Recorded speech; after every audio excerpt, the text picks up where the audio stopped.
The following show is for mature audiences only.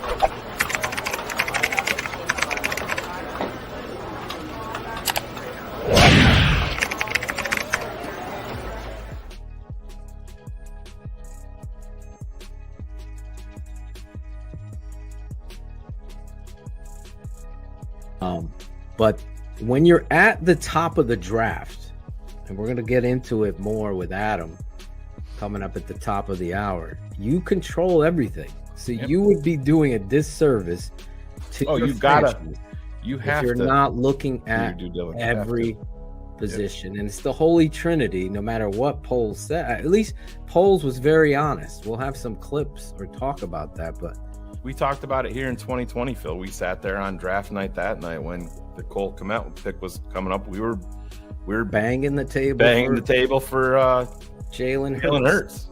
And everybody's like, "Oh, you got to give Mitch another." And no, you don't. But to me, this is completely. I've seen enough in Justin Fields that I believe him going forward. And this is the biggest thing for me is I don't know what Bryce Young is going to be in an NFL locker room.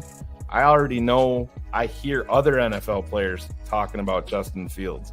Von Miller saying that he's totally sold on the kid. I hear guys in the Bears locker room calling him an alpha.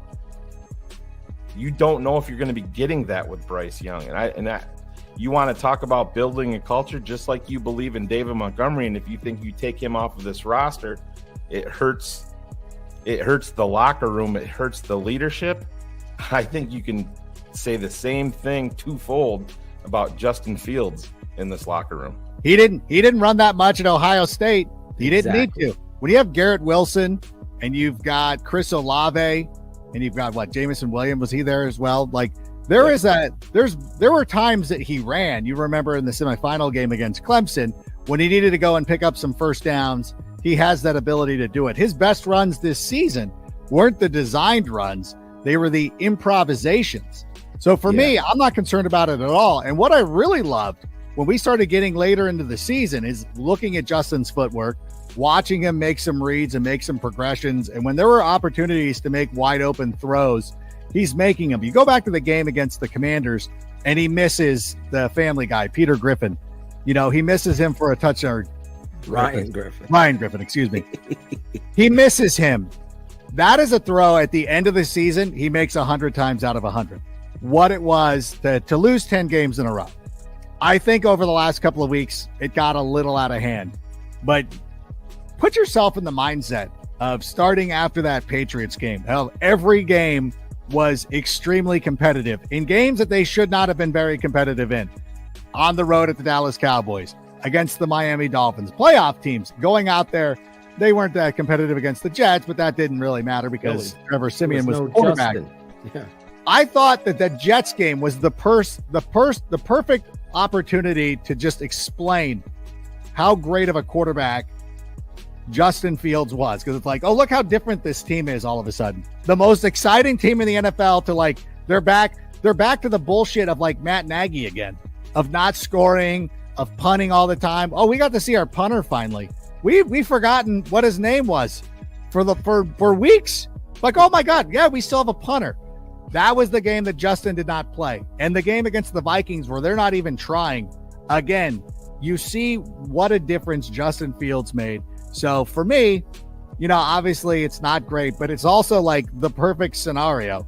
It's almost like a 49ers losing all those games, drafting Nick Bosa, and then the next thing you know, they're in the Super Bowl.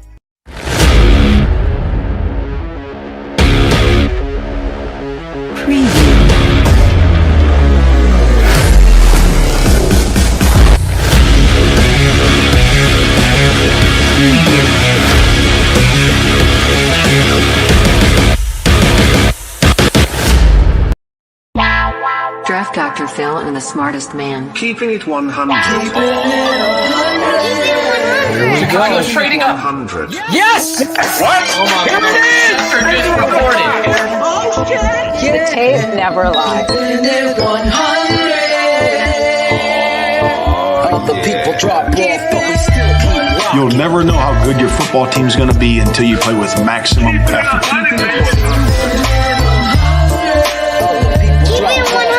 Keeping it 100. Open competition. Take over the North and never give it back. Smartest man. My Chicago Bears select Justin Fields, quarterback, Ohio State. Guess who's back? The two dudes that kept it real. Dynamic duo that you love, the smartest man in Dr. Phil. Breaking down the film, never a problem, kick it straight. Most shows focus on stats, we focus on the tape. We keeping it 100, never running east to west. We coming with that truth, cause that's what our fans expect. Cut off the freaking anchor, forward to be free. But don't you worry, Shane's got the dumbest tweets. It ain't no secret, Phil and Shane got some haters. But now they're mouth stuck like the Jew and now and laters. Debaters, frauds get kicked like Coach Tabor. Cuts had to be made, we added a barber moderator. Up and down, boys got you double checking. Sad sacks trolling like a fool drunk texting. Flexing on the truth cause you know they'll never change. Real, recognize real, that's what you get with Phil and Shane. This is what we do when we're breaking down the Bears. Fuck a play or a captain, all of the unfair. The tape never lies, the truth you see. We laugh, we analyze, so there's no babies like Maybelline. Straight to the truth with acumen and facts. We got a sad nerd, but he's not just giving nerd stats. Car crash, big impact like Trick Sack. Every Wednesday night you got the smartest man in Phil back. Now we know you're smiling like a fat kid with fun dip. We're back better than ever and we keeping it 100. Keep it 100. Draft Dr. Phil and the smartest man. Justin Fields gets outside the pocket, puts that ball perfectly where only Mooney can get it. 1 Keeping it 100. 2 feet. Draft Dr. Phil and the smartest man. Keeping it 100. Keeping it 100, baby. Keeping it 100. Draft Dr. Phil and the smartest man. Keeping it 100, baby. Keep it 100. Keeping it 100. Birds never lie.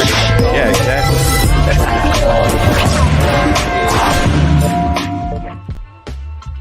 Oh, this is Claudio the Barber, and this is TTNL's Keepin It 100, the best bear show on the planet, bar none. Listen, there's a changing of the guard at Hallis Hall. Millhouse is out, and we got a new president and CEO of the Chicago Bears, former Big Ten Commissioner Kevin Warren. So we got a lot to talk about. Of course, we got another great show. First, we got Mr. Chris Zorich is going to be coming on with his thoughts on the situation and all things Bears. And then we got from the Bigs and a Bears beat reporter, the man Herb Howard, always keeping it 100. So let's bring on the boys. Shane, the smartest man, Marcel. Hey. Rap, Dr. Phil, what up? Yo. Claudio's beat. I like it a little louder. Yo. You like it louder? A little bit, but it's all right. There you go. How's that? I don't want to cut you out. Someone put it all the way up. We're clubbing. What's up? Claudio the DJ. We're coming to the top of the hour here on TTNL 101.5. Where it's always fresh. Listen, What's good, fellas? Holy shit, we got a lot. Times. We got a lot to talk about. Claudio in postseason form, man. That was your playoff, yo. I think I nailed it, right? I nailed Yes, it. I can't wait till the Bears are in the playoffs and we do this show and you hit it on the mark again. That'd be awesome. I have playoff envy. It is, but do you notice how nice it is not having the stress level on weekends now? Oh yeah, You know? It is a family stress. Yeah, last weekend it feels like you're so much calmer when you're watching the other teams play. I'm like, yeah, that's exactly how it fucking works. Sounds like my mother-in-law.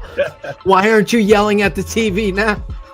I'm like, I have no horse in this race. You haven't smashed a DirecTV remote in 2 weeks. What is going on? It's also nice not to see the fucking Packers in there too. That's also nice. Exactly. Well, listen, we got a huge show. As Claudio said, surprise, Mr. Everywhere, Shane. He's on the cover of Spin magazine this month.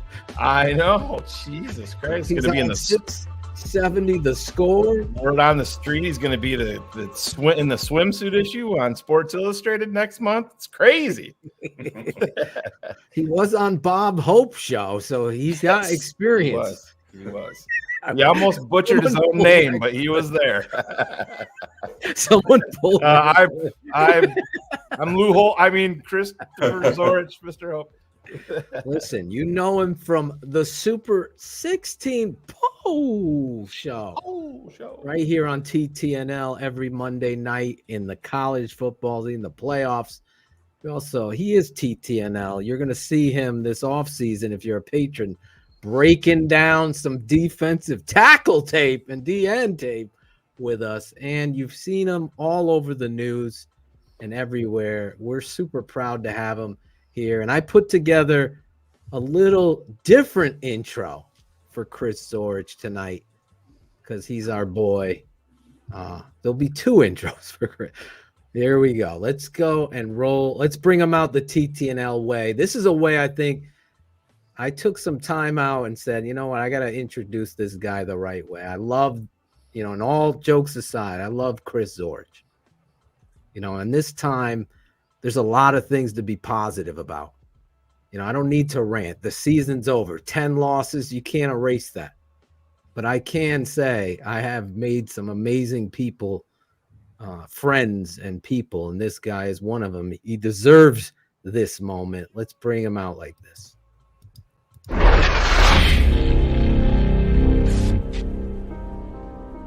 First and foremost, to God be the glory to stand before you here today. This journey really started a little over 30 years ago, and I think the gentleman who helped me start this journey is here, and Chris Zorich. He asked me to represent him as his agent in 1992. And the good thing about that day and that time, I had just started my sports agency. Chris was my first client, and for the first year was my only client, which afforded me the opportunity to really learn and understand truly what the Chicago Bears stands for and what it means. So I was blessed with the opportunity to attend all of his home games at Soldier Field, sit in the stands with the incredible fans of the Chicago Bears. And Chris, I want to thank you. It's amazing how the good Lord works. I never would have thought 30 years ago that when you and I would go to those games and I would wait for you outside the locker room and had the chance to negotiate your contract with Ted, that I'd be standing here today. And I just want to thank you for having faith in a 27-year-old person to represent you, and I will forever be grateful. So Chris Zorich, thank you very much.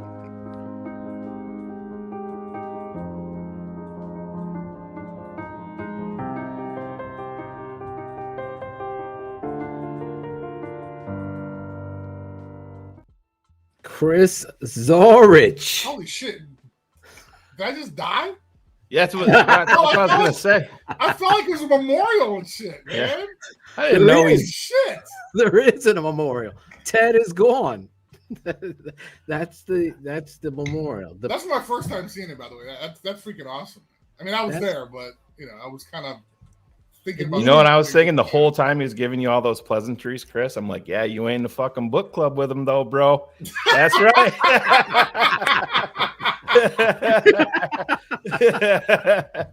Fuck out of here, Kevin. Dude, seriously, man, you're playing that music in the background, man. I was getting like teary-eyed. I was like, damn, who is this Chris guy? I feel sorry. Oh, it's me, damn. Dude, honestly, I think I said it to you privately, and I'll say it on the show. I don't think people realize what that is. It reminds me of my dad saying to me, you bring people together. You do, like you started Kevin on this journey. No. So think about you, the 3-time All-American at the time. Say whatever it is you want, but I give Kevin so much credit. Mr. Warren, I don't know what I'm going to call him yet. the savior at this point. I can't. Let's just start with Kevin. Yeah. Hopefully we're not doing the Home Alone, Kevin. You can do that Kevin. And by the way, people Shane, at Hallis Hall are like, Kevin. By the way, Shane, I was on the Bob Hope show twice. Just give you that reference. Hey, we'll take it. And I forgot my name the first time, but the next time I was there. I had it. I think though you deserve to be recognized, and it's almost ironic. It is ironic that here this guy is arguing on your behalf, and Ted Phillips is Ted Phillips. He's been a what would we call it? A thorn in the side of this franchise. And I know Joe, no one's going to rip him, but we will, because I have so much to say about it later. But I will say this: to see the empathy, pride, and compassion that Kevin Warren had for you. I mean, who goes to a presser? You weren't expecting that. But it is true that Ted Phillips kind of fucked you over in this whole process of your contract, and here's karma. Well, it was the guy coming back. It happened, and believe me, I've thought about this 1,000 times. Now I can just laugh at it, but it wasn't until 96 where they were like, "Oh, you're injured. You know what? By the way, we're going to give you half of what we promised you." And I had no tape. I just tore my ACL, and we were like, "What?" And Kevin was like, "Why you fucking?" And so he was like, "Either you take it or leave it." And I was like, "Thank you very much, sir. Can I have another?" And then Dave, and so Dave wants us to go to the time. And he was like, "Well, Chris, we're doing this because we're going to trade for your boy, Rick Myers. So just blame him." Yeah. And I'm like, "Blame him? Great. Like, really? Like, oh, we only got $89, right? And so we're going to give half of that to Rick Myers. So I should blame him." Like, okay, all right. Thanks, idiot. I mean, yeah. Rick Meyer, who never threw a touchdown pass as a Chicago Bear, by the way. Never threw one. Exactly. And by the way, he's going to get your money, though. He's going to have your money. Oh, okay. Thanks. No, but it was surreal. But that's the logic, though. I mean, he was a bumbling fool as a head coach, right?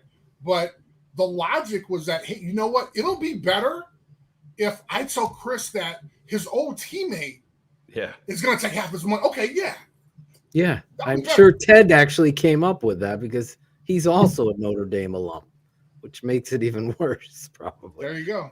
But that's why, like, Danny Parkins went on CHGO today and was talking about, he's like, I see all this hype that Kevin Warren's getting, and I think it's way overblown because he's not going to have a direct effect on the actual football team and on winning. And I'm like, dude, that's so wildly off base from where we're coming from. I mean, that just shows me you don't know people. You don't know human beings and how much. I mean, when you're talking going from a mom and pop situation, just like what they did to Zorich right there, that's I can't even imagine. I mean, I know that they say it's a cutthroat league, but to go to a guy and say, we're going to take money from you to give it to this other guy, and we want you to be okay with it because you played college ball with him. I mean, then you wonder why. I mean, how many games did we win in 96? Right, exactly. Four. Yeah, I think it was 4. Well, I think it's interesting how, and I only know this because I've obviously experienced this, but the product that we see on the field, there's hundreds of people behind the scenes that actually allowed that to happen. Yeah. And I'm talking about groundskeepers. I'm talking about TP. I'm talking about trainers, doctors, right? All these people that now have a new attitude because there's a new sheriff in town, and he doesn't think that that's going to show on the field. I mean, when your president is the first guy in the building and the last guy to leave, you don't think other people are going to be like, "Oh shit, that's Kevin's car. Oh, he's still here. Yeah. Oh, it's 10:30. Okay." And again, and Kevin's not that type of guy. He doesn't look out the window going 1, 2. Okay, Okay, Right. he's there. Okay, he doesn't have time to worry about that shit, right? But it's all the people that are going to be working for him that now are going to have this new kind of attitude. And when he walks through the hall, I mean, and I think one of the funniest things that he said was, "It's okay to say, I want to be a champion. I want to go to the Super Bowl."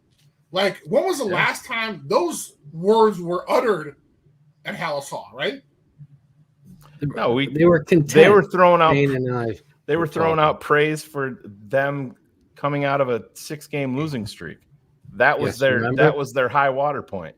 This was a team that allowed Club Dub to happen after 4 losses in a row.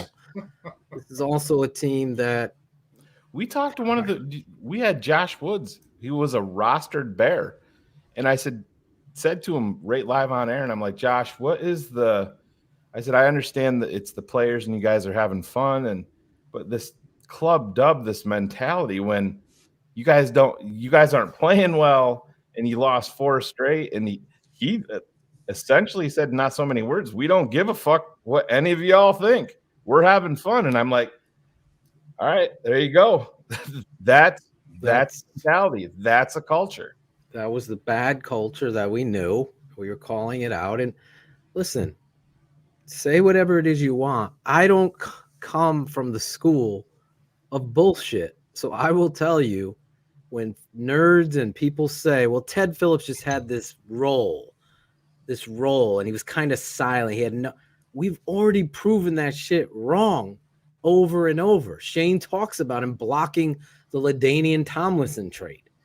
Chris is talking about him taking money from him in contract negotiations. Oh, by the way, with the guy that's now becoming the president, who was representing Chris Zorich, which you should have a representation.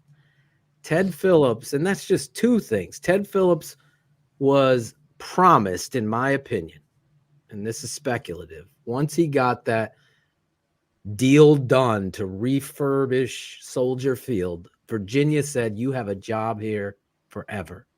And no matter what he did or what secretary he did or whatever he did, Mr. Ted Phillips survived it all. And to try to patronize the fans, and George is not innocent in this, don't patronize me or anybody else in not recognizing that under Ted Phillips, you've done 0.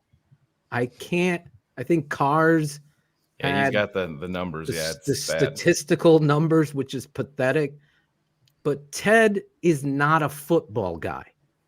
I told the story with Chris when we did that pop-up show, Chris, when it was official that Kevin was the guy, and you just nailed it out of the park. I want people to go check out that show with Chris on our network, as well as I thought Cars and Shane and Ivan did a tremendous job covering the presser on the pop-up show yesterday.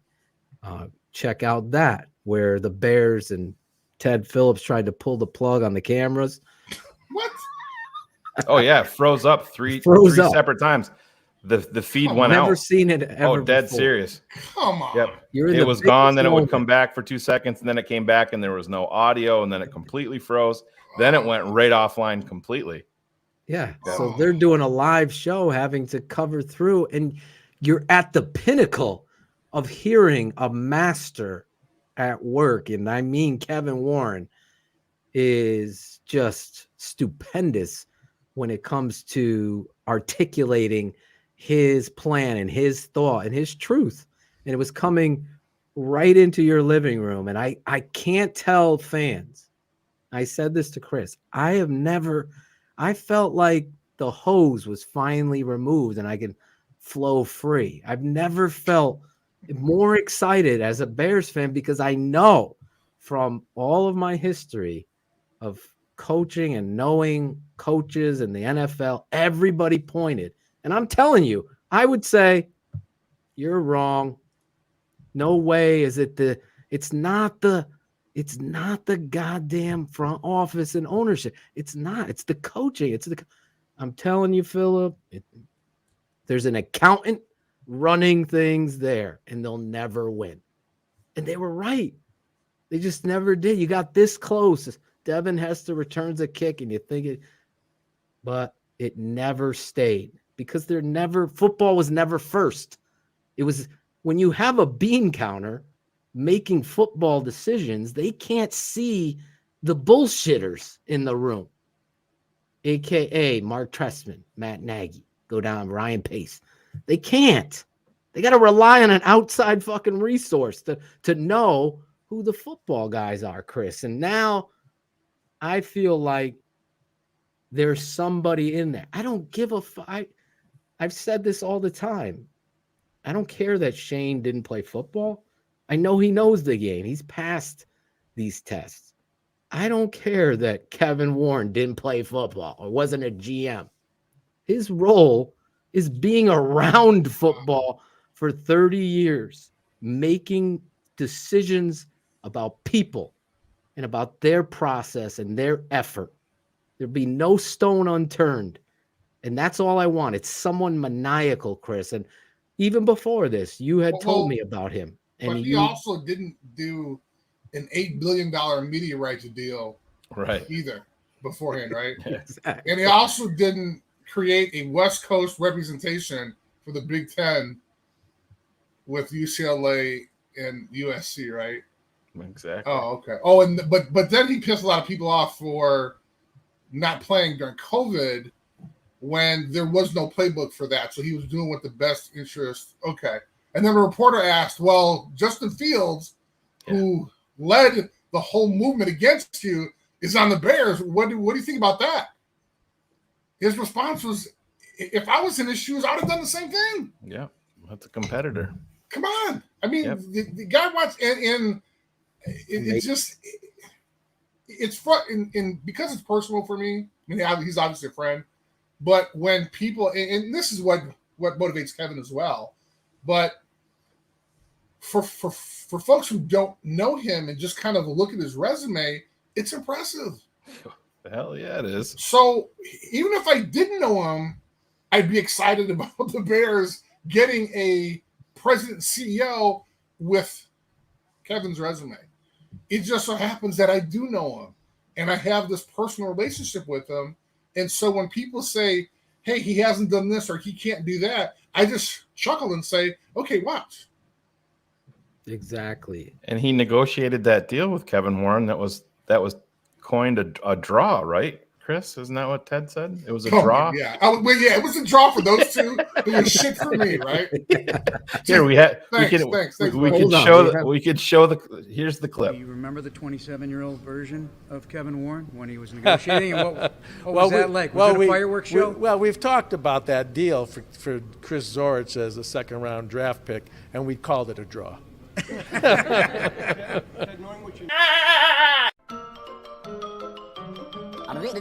That's all, folks.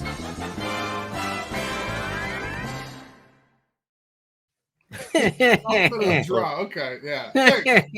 That laugh is like, it's the worst, right? It's DC villain worthy. Yeah, it's the used car salesman. You know, I'm serious. I have honestly. Oh my God, I have so much to say. I don't even know sometimes where to start because I've never been in this predicament where there's good and bad straight up. It's like, but so Chris, bad with Ted.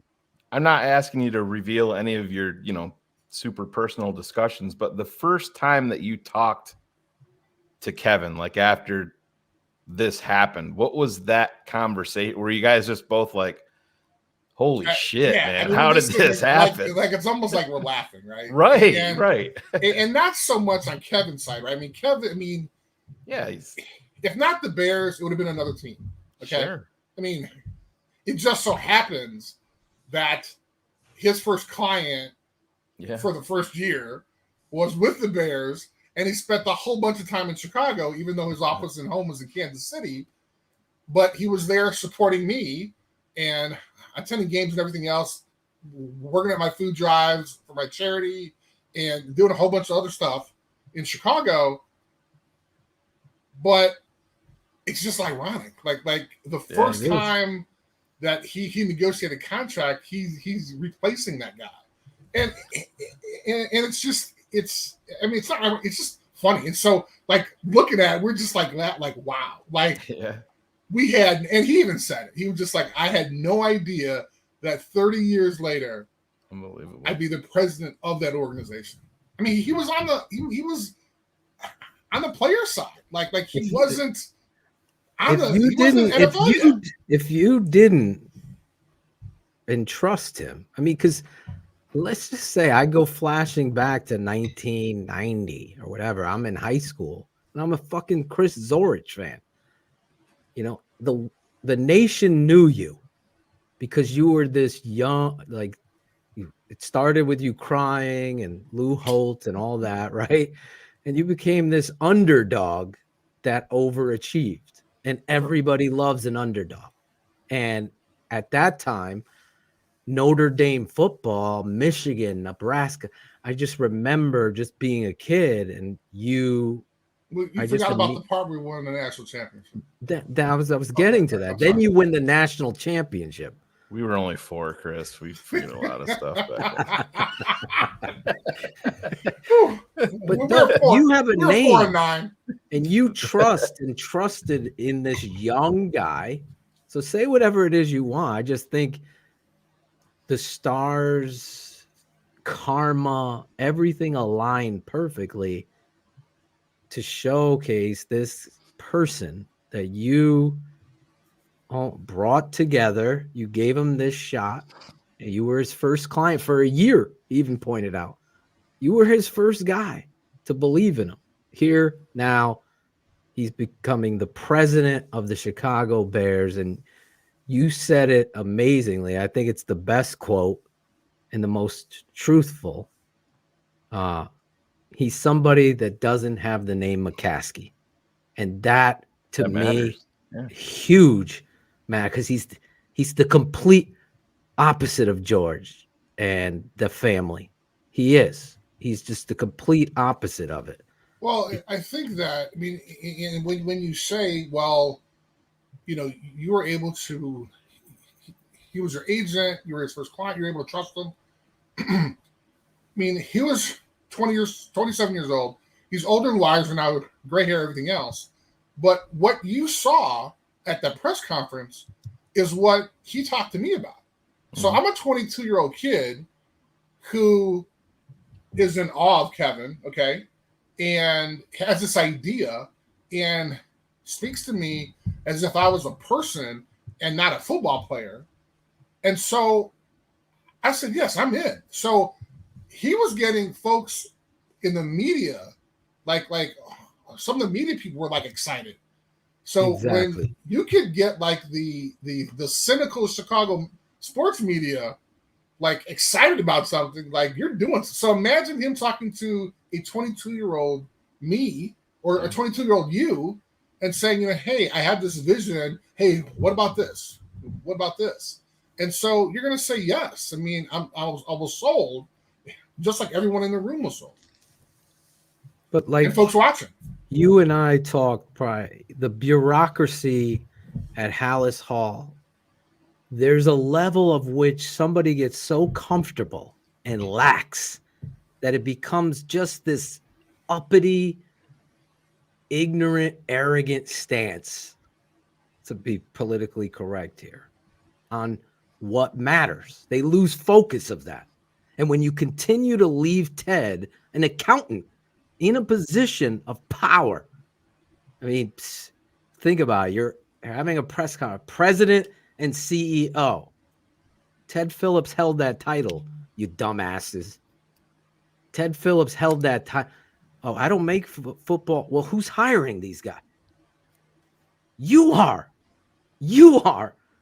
They're losing. You're pointing the finger. You're a fucking politician. And you're now getting a guy that doesn't hide. That doesn't, no convenience. That took pride in the fact that what he did with the Vikings. You didn't even get to talk about Dick Vermeil saying, if we didn't have Kevin Warren, there's no fucking Super Bowl.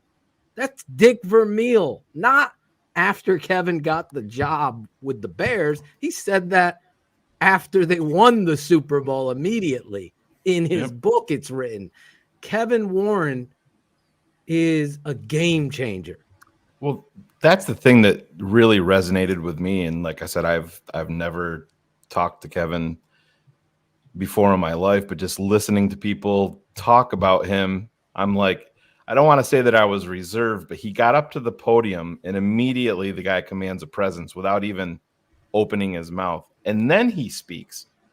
And we were live on air. And I said, I'm like, normally when the pressers are on, we're talking over them most of the time. Right. We were all quiet. We're just listening. And I said, all the pressers that the Bears have been through with George McCaskey and Ted Phillips, they're fidgety. You can hear them ruffling their papers. They're, they have their collaboration, and they're looking down, and right. That doesn't inspire anybody. And listen, now we're at the point. Kevin had his presser. Now it's time to get to work. Everybody wants to see W's and improvements in all of that. But when you have a guy at the top of your organization that can inspire people, that will bring confidence within the organization, they talked to a guy that had direct knowledge of Kevin Warren and how he operates.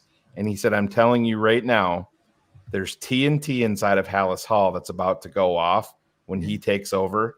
And everybody that's in the nooks and crannies, everybody that's hiding in the closets, they're all heading for the woods right now because they know that this guy is going to come in and shit's going to change. And I hope it does in its time. But, man, just listening to him is what got me excited because the man commanded a presence. It's not a fidgety asshole that doesn't know anything about football. The guy spoke with confidence, has been around football forever. And that's the president of the Chicago Bears. Holy shit. Imagine that's what we're happy about, that a guy that knows football is in that position. Right. Think about how ridiculous that is, right? Listen, exactly. That's why I fucking cry. My son's sixth grade teacher's got a degree. Oh, holy shit. This is awesome. Right. Great. I literally drove home from work. I watched my boys. I was so proud of Ivan, Shane, and Cars and the show. That was cool. But Kevin Warren, just knowing, like, this is the 180 from Ted Phillips, that this guy is everything I wanted in a president and CEO. Everything. There's so much in that presser to digest. It's so pure. The fact that he started out complimenting my boy Zorich, I do that kind of shit. So I know in the moment. I heard it and I texted Phil. I'm like, fucking Zorich is there, bro. I can show you. He didn't tell none of us, this motherfucker. I was like, this motherfucker. I'm texting him right in it while Kevin's probably talking to him. I'm like, you motherfucker are there? Anyway. Zorich, like, those motherfuckers are at home reading books and I'm at Hallis Hall for the rest. Michael Corleone. You disrespect the fan. No, the emotion that I had on my drive home, I wanted to share with fans here because I've prayed for this. I've just for so long. You talk about quarterbacks, coach, or whatever. I just knew from not knowing, admittedly, saying no way, to then seeing, yes, this is from former players like Olin Kreutz and Steve Edwards and Eric Kramer and many others, to coaches in the NFL who have been head coaches or defensive coordinators, special teams coaches, all saying in chorus, there is a bean counter running the Chicago Bears, and that will prevent them always from winning consistently. And that is a truth. And it certainly is evident in the statistical breakdown of his record. And it's evident in the person that he is. And I know George and him are boys or whatever, and it just makes me cringe. But the reality is, Ted the integrity that Kevin Warren, I'll go on the positive side. Just the compassion and empathy and understanding of how big this is. And I'm going to walk in and look at that fucking statue of George Halas. You think Ted Phillips even gives two fucks about that statue or any energy? No, he doesn't. He's worrying about something other than what it takes for a championship. Because it's about winning it. It's about winning. And every fucking stone unturned. I texted Shane, the greatest moment for me. He's talking about Selma and 54. I will walk 54 miles for the Chicago Bears. And I said to Shane, and I get emotional when I say, I've walked 54 miles for the Bears, and I would do it again. And I know beyond a shadow of a doubt, Ted Phillips would never walk 54 miles. And Shane made the greatest text comeback to crack me up. He said, no, Ted would charter a fucking flight. Yeah, he'd charter a private flight. Yeah, he would. And that right there is just the equivalent of me understanding that the Chicago Bears and all of the bureaucracy, all of the bullshit have been put on notice. He's not a guy that's going to do evil.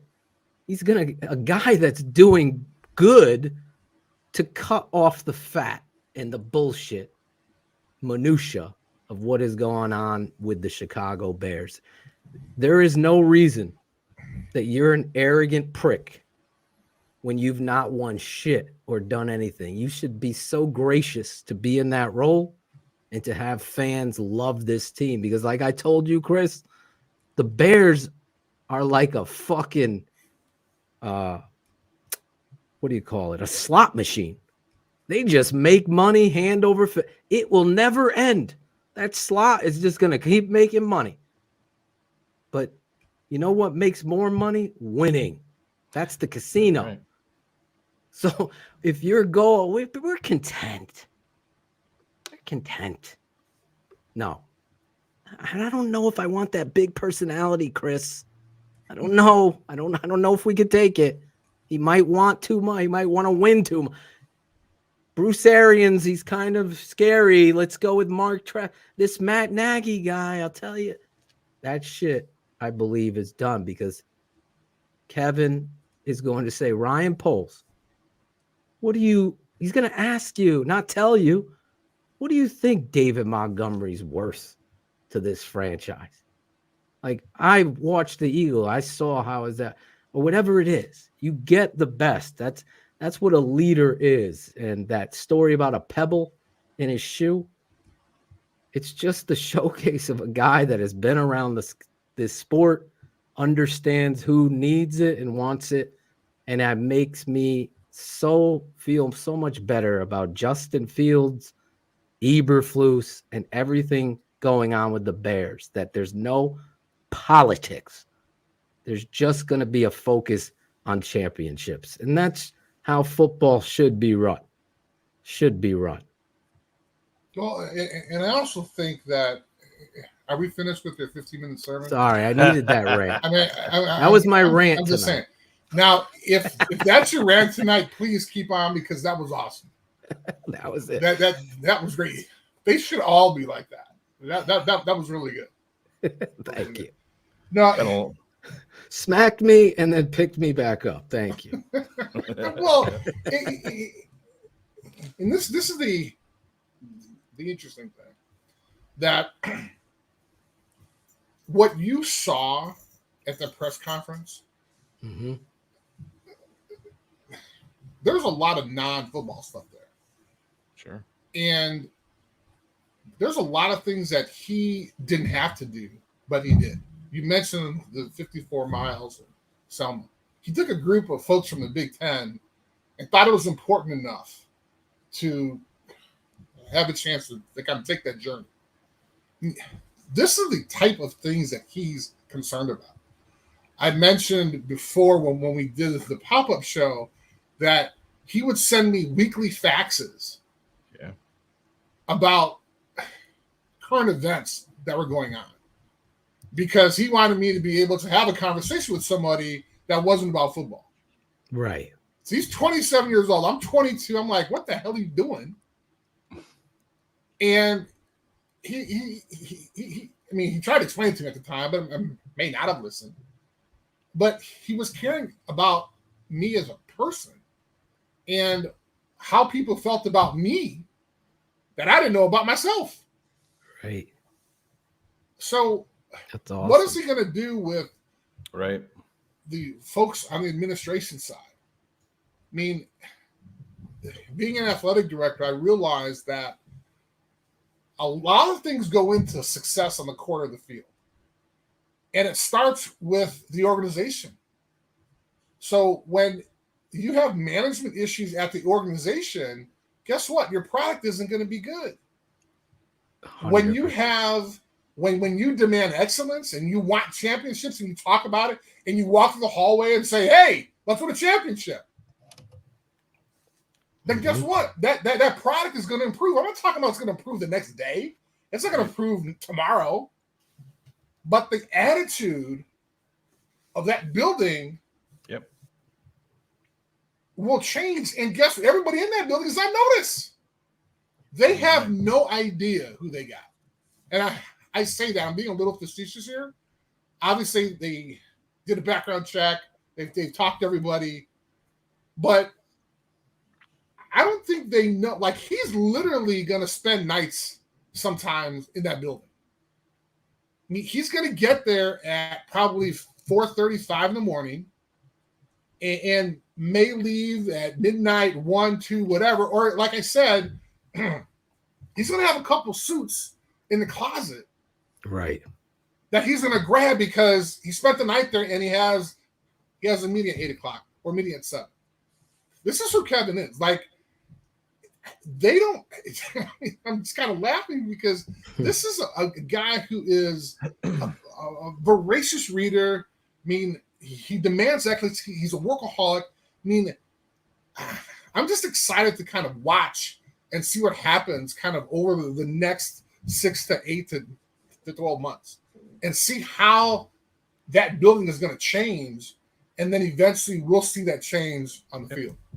Yeah. And, you're talking about little things, Chris, and this goes back to my point of him just commit, the presence. And you guys may not think that this is any big deal, but one thing that stuck out with me, just showing where we were under Ted's reign and what Kevin was talking about yesterday. Phil's talked about this for years. You want a guy in the power position up top where everything matters. We're not going to worry about that. Every little thing matters. You want him grinding, just like you said. He's there at 4:30 in the morning. He's going home at 2 if he's going home at all. He's got the suits ready. But I listened to Kevin talk about it, and he plotted out his day on game day. I get up early. I get my workout in. I go to 7:30 mass, and then I get my uniform on. My uniform's a suit, and I get to the stadium. He's talking about that. So then it's football all day from there. But the part that stuck with me was after the game and after your post-game responsibilities, then he's like, we're going to go get a huge – if we win, have a great – we're going to get a huge dinner, celebrate with the family. And here's the part that stuck out. Then we go home, and I'm sitting down on my couch, and we're watching more football. You know what I mean? Yeah, no part of me believes that Ted Phillips even really gives too much of a shit about the product he's watching at the stadium, let alone leaving the stadium and craving more football, making that a priority in his life. If the Bears have a grinder in a powerful position, and they're 104 years in, and they've never really had that in my lifetime, in your lifetime, or Phil's lifetime. It's the equivalent of the consigliere. Yeah. George McCaskey would be shot Dead. Nobody knows what the fuck we're talking about. This is what's the It's not fair. They're like, what the hell is up with Godfather? Should we You're just in the mafia. should we just tell them? If you're in the mafia, your right hand is Ted Phillips leading you on this. You're dead, and that's what I want to bring it to this point. You're a joke. You're a punchline. You went from being the standard on Sundays on CBS in the 80s and 90s. And then you hit that brick wall of bullshit with Michael McCaskey as your president and CEO. Oh, by the way, hiring a coach without the coach signing a contract and announcing it. Was that oh, by the way, Mike McGinnis. Yep. We can go remember that down these lines, the double doink, the fucking Mitch Trubisky trade up when you have Mahomes and what. Every fucking thing is a travesty and an embarrassment. It is. You become the Super Bowl shuffle. Refrigerator Perry on TV everywhere I fuck. MTV's playing the fucking Bears. To a fucking punchline, a joke. 10 losses in a row. Matt Nagy, collaboration, retribution, whatever fucking thing they're gonna do. Every fucking, it's a joke. Should we Shane, play? I knew it wasn't gonna last. I knew it wasn't gonna last, Shane. Should we play the presser from the year before? This is Chris Zorich. Yeah.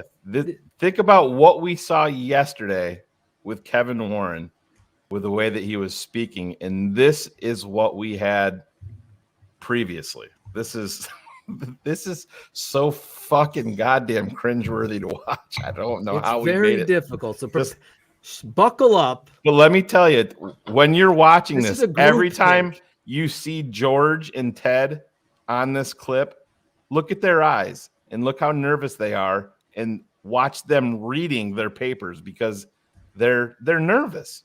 And think for a second, a consigliere, a mafia. Here we go. Just impressed with how well they collaborate. They point to the ability to overcome adversity, the need to adapt to challenges, the need to have a collaborative working environment. And you're going to hear this word a lot today because it's true, is collaboration.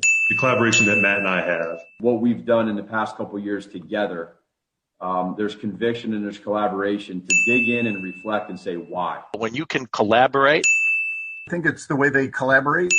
We think that their collaboration will result in the right decisions. The leadership, the collaboration, the adaptability, again, the collaboration. It's the collaborative relationship that Matt and I have. So when you look at the whole product and the collaboration, it's a collaborative effort. Again, I've told you about the collaboration and nothing's changed there. So it's been a great collaboration. I know we keep on using the word collaborative, but it's so real. It's over. Yeah, it's just. Can you imagine they went into their post-season presser and they were more worried about a key word that they could all agree on. It's going to be collaboration. We're going to talk to these mouth-breathing idiot fans that show up, even though we're terrible. We're going to shit all over everybody, and we're going to pull the sheet over top of their eyes. They'll never figure it out because we're collaborating. It's just, and I then don't know who put that together. Like, who was the genius who was like, you know what? Let's use collaboration as much as you can. And they had a group thing, Chris. Well, Chris, I can go back to when Phil. I can go back to when Phil Emery was the GM, and their offseason word was synergy. Synergy, where they went to George, to Ted, to Phil Emery, to Mark Trestman, and it was, we all have there's a synergy at Hallisall, and I'm like, oh my god, what was the word? I kid you not, Chris. Shane and I put that together after they ended, but the year before, when they should have been fired, there was, that was the word, regression. They kept, we regressed, and we know, and they kept saying regression. Well, that was because they listen. 2018 was Nagy's first year. And Phil, you pointed it out before anybody did, the issues with Matt Nagy, and then the Bears make the playoffs. And what was it? They didn't win. They didn't win a playoff game. Well, so then that entire offseason was the celebration of 100 years of the Bears.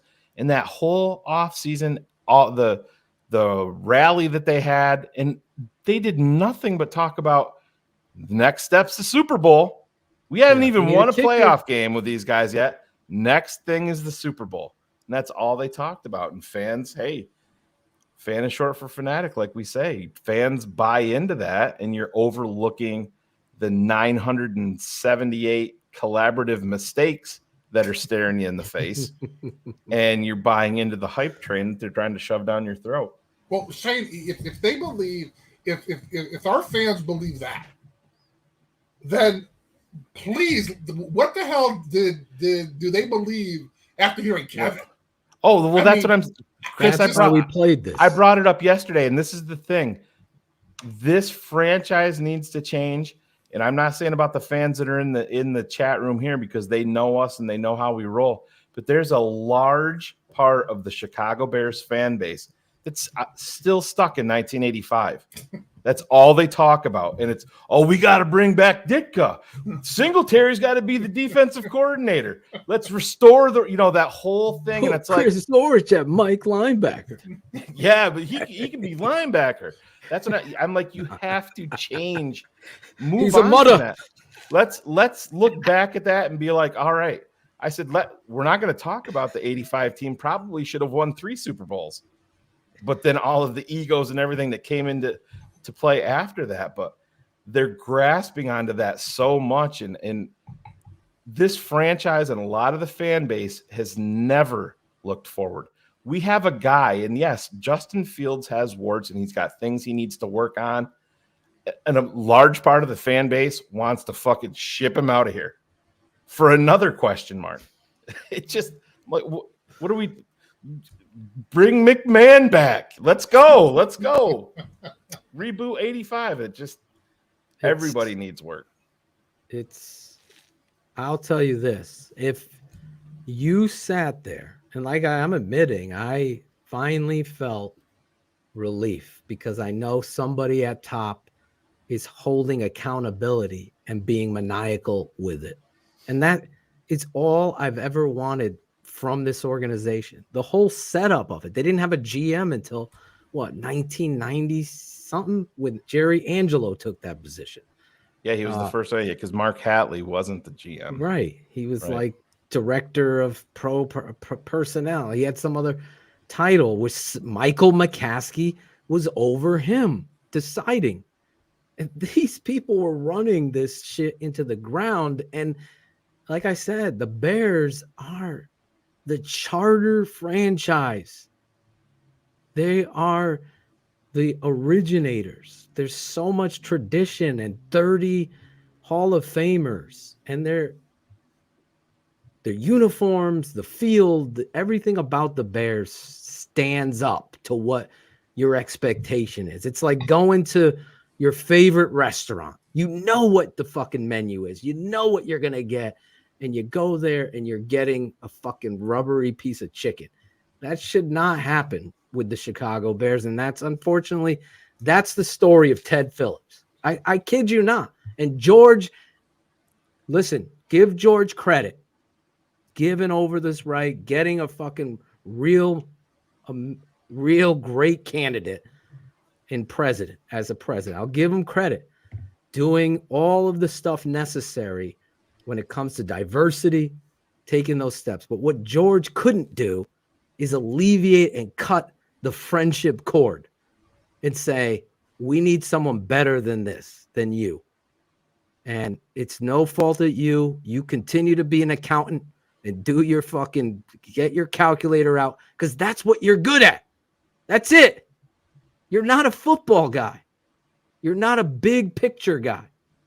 That big picture guy is thinking about, hey, we need this area of the stadium to just care about the history of all of the fucking retired alumni. We need a wall of fame. Fuck retiring jerseys. Let's put a wall of fame and put their names up there. So more people, we have enough jerseys for cover a fucking team, for God's sake. All these kind of thought. Let's make sure there's a bathroom that accompanies, everything is needing to be thought of when it comes to being the president and CEO of the Chicago Bears. Yeah, a ring of honor. Thank you. It's so long overdue. It's so long overdue. The reality of that, to me, is I don't think it's insurmountable to anything I could have comprehended, because I really was throwing out names like Olin, Gary Fensick, those guys that know the Bears and know the bullshit of the McCaskies and will be able to identify the areas where the fucking darkest corners needed to be lit up. Well, to their credit, they got the right guy. Now, I don't. Chris Zorich gave me the whole Sunday, right? I was so excited when talking to you when his name was even mentioned, because you told me the kind of experience and to be able to understand both sides, being a representation of the player, but also being the representation of the office and the league and the team. So to have both experience and all of the connections he has and understandings and what he did for the Big Ten, all of that stuff. But when Kevin spoke, I mean, that to me is how I want my Chicago Bears to be led, by someone like that. And listen, I was behind the scenes. To say it was uncomfortable is to say it's very fun to listen to fucking someone put their nails on a chalkboard. It wasn't. It was very uncomfortable sitting 10 feet or 6 feet from Ted Phillips, and the energy, this arrogance. You just couldn't. It's not inviting. It's like, don't film. Don't film the shoulder pads and helmets, guys. Don't look out that window at the team. These fucking things have to change. Like Don Fields is going to fucking give the Dallas Cowboys some video footage of you going through special teams, and it's going to fucking affect. Come on. It's crazy. The culture has to change from arrogance to determination. That's where it's got to go, because you're 3-14. Next Wednesday's great. What time? 10? That's or not. Can we do 9? Chris has no idea what we're talking about. I'll do 9. Yes. All right. No idea. Shane is aligning a guest for next week. As you're talking. That's amazing. Yeah, we're multitasking. I'm sitting there trying to pay attention and trying to listen to the fourth rant of the evening. And I've needed this. I got 20 years. I got 20 years of rants up here, Chris. Apparently, I can multitask. Moving and shaking and getting shit done. And I'm like, I'm all listening, like trying to be an attentive guest. And then all of a sudden, it's like, is it good? Okay, good. Okay. Well, Chris, thank you very much. I appreciate you giving us time this evening. Well, Chris, you've been around it. I mean, you know the bureaucracy. I just don't want to get you in trouble anyway. So, but I think that this man. Trouble, I mean, accountability. I know George gave you some shit about probably the best quote of the fucking whole weekend. He's not a McCaskey. Well, and I say that in the sense that they're not used to someone like Kevin. And it's not that he's black. It's that he has tons and tons of experience doing exactly what you need. And so when I say that they have no idea who they got, like eventually they're going to sit back and go, wow, like this guy is a machine. Like this guy's in the end. I felt that way at 22 and I'm 53 now. So, I mean, and I feel the exact same way. It's just, I mean, for anybody who's got a new boss that cares about you, that cares about the organization that you're in, and works hard for you and the organization, then this is your guy. And so it doesn't have to be about football. You don't have to watch this and say, oh, well, he needs X, Y, and Z. Yes. But he's also a leader, and he's a leader of people, leader of men. And I think that's going to be huge when you look at House Hall in the next 6 months, in the next year.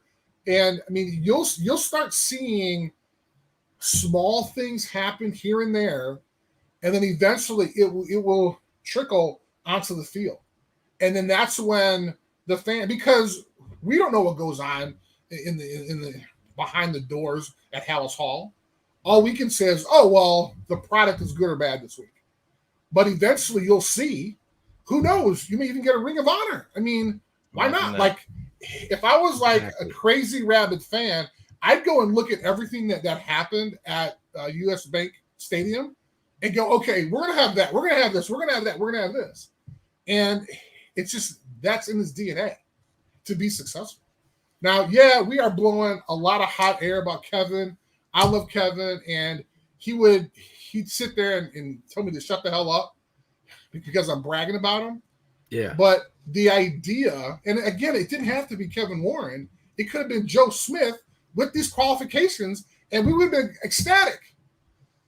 What did I say to you on the phone? I go, I think we would have been ecstatic with anybody other than Ted, right? That would. Well, that's the thing. Honestly, I can't imagine what your reaction would have been, Phil, because they did interview two guys from the NBA. They interviewed a guy from FIFA. Claudia would have been ecstatic with the FIFA guy. Yeah, We're going to get a guy that yells "Go!" when we score a touchdown. For God's sake. I kid. No, but Kevin carrying himself in such a deliberate, honest, empathetic, downright just strategically understanding the bar that should be set for the Chicago Bears and the one that's been set in neutral. Like, the fans don't stop pouring in. Ted Phillips was like a goddamn Lamborghini sitting there in neutral running around. He just never moved. He's content. So Kevin, I don't know. I would have been happy with anybody other than Ted. I say it transparently, but I was just jaw-droppingly and emotionally. Secretaries are probably happy. Is that out of line? Should I say that live on it? Oh, I'm sorry. I said it in my rant. I said it in my rant. I said that. I looked out at Herb, and he gave me the oh shit side. Yes. But to just see this play out, especially with the first round pick, the tanking, all of the questions of whatever. Chris, you said it. You didn't even think, you told me, I don't even know if he would take this fucking position. Tell the truth. I didn't. Right. Well, that's the thing. And I mean, the McCaskies are standing in the way of it. Just be honest. That could just be based on a financial, we're making $6 million a year as the commissioner of the Big Ten.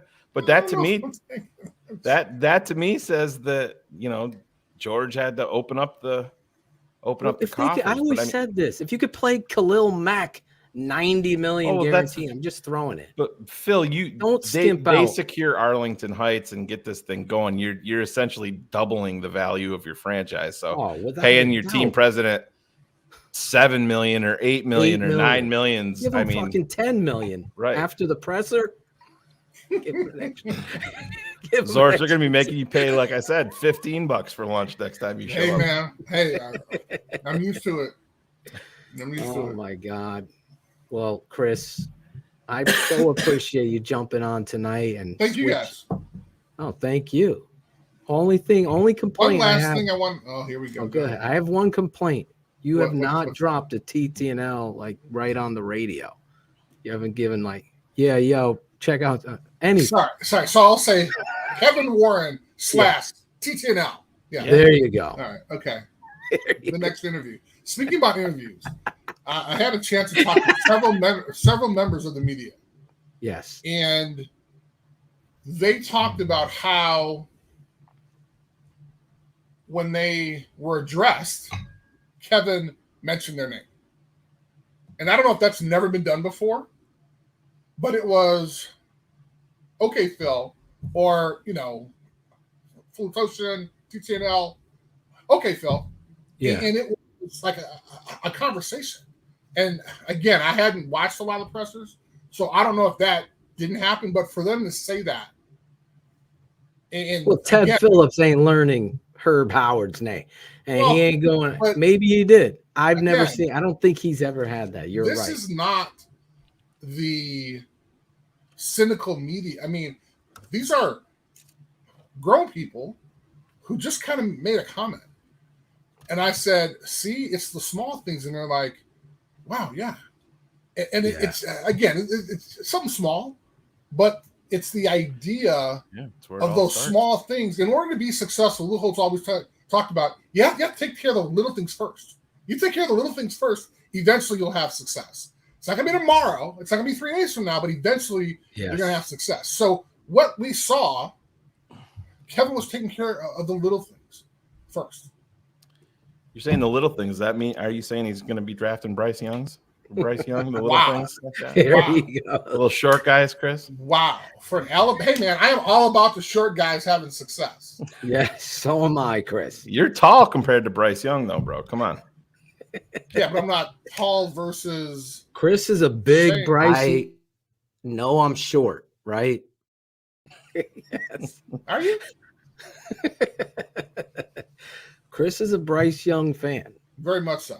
Oh, he's excellent. I ain't moving off of Justin for Bryce, and I'm an Alabama guy through and through. Have been forever.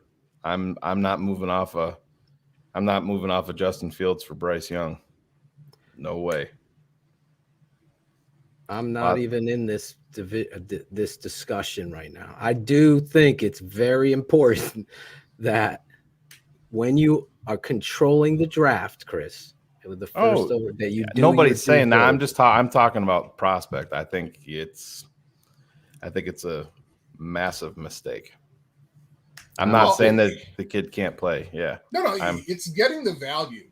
Yep. That you think you're going to get for that first pick, right? At the end of the day, you want to accumulate as many draft picks as you fucking can. 100%. Yeah. Yes. And so if there's a move, if a move has to happen, they got to trade, Chris. They got to. I mean, listen, and everybody's been worried about. They're saying that you have to, let Justin know. And yet we understand you have to make every other team in the NFL believe that Houston's taking your quarterback, not Chicago. To me, Chicago's got their quarterback. Now you have to sell it that Houston's going to take your guy unless you come up with us. That's the way that you have to. That's what the 49ers did. Yeah, that's to me, that's the way you sell it. But again, I just go back to that. I mean, oh my! I think, and I drafted. They were like, did this really happen? Did they just do that? Yeah, I was blown away. Under Ted Phillips, we will get the stats at some point, but what the record is, but. Under you have won, and you've talked so graciously about Kevin Warren and what this means to the Bear. And I think the connection from you being an alumni and Kevin, I would say 5 times mentioning an alumni. How awesome was that? That showcases that there is a understanding from Kevin how important. We've had how many alumni on this show? From Dante Jones, Eric Kramer, all the way down to Chris Zorich, all of you guys have talked about how, the Bears, you kind of like tiptoe on it, but really ultimately it hasn't been the best. Well, no, in the past it wasn't, and they have improved, but where did Kevin learn that? He learned that by being with 3 other NFL teams. Right. That alumni are important. And so when he says the word alumni 5 or 6 times during his introduction press conference, what does that mean for all these old dudes out there? we all get a little smile and go, wow. Chris Zorich about to get a job with the Bears. The organization does care. You know? That's when you get some asshole last night texting you, Chris, you're going to have a job with the Bears. I don't know who would text you that in the the night. I am very happy where I am. I am in the executive search business, and that does me very well. I am happy about that. So, well, you've said it all. Go ahead. For alumni to hear that word several times during the introductory speech from the new president, you got to feel good about that. Yep. You got to feel good about it. And I mean, they have done well. They've come eons from where they were before. And I'm even talking about like the older guys. Like the older guys, those guys are like old and crotchety, walking with canes, going, screw the Bears. They haven't done shit. Right. But at least, you know, for us now, there's events, there's Godfather, there's a huge thing. I mean, alumni doing appearances, it's great now compared to where it was. But when you're president, again, you know, when the new guy talks about alumni, you have to be excited about that. Gotta be excited. We're excited that we have you on the Tape Never Lies Network. Very excited about that and the future and some of the. Been on the Bob Hope Show twice, by the way. Bob Hope Show twice. Got his name right once. There you go. Well, you technically got it. You got it twice. You Chris had hair back then too. I was nervous, very nervous, and I was the first one. Ted Phillips saw that and he's like, "We can't fucking pay this dude. We're gonna give the rest to Rick Meyer." You want to watch the Ted Phillips laugh before you leave? Do you want to see it one more time or no? I have a feeling you're going to give me you're not going to give me the option. You're just going to do it anyway. No. Yeah, here you go. Here okay. Oh, want to watch him real quick on the way out? Remember the 27-year-old version of Kevin Warren when he was negotiating? And what was that like? Was it a fireworks show? We've talked about that deal for Chris Zorich as a second-round draft pick, and we called it a draw.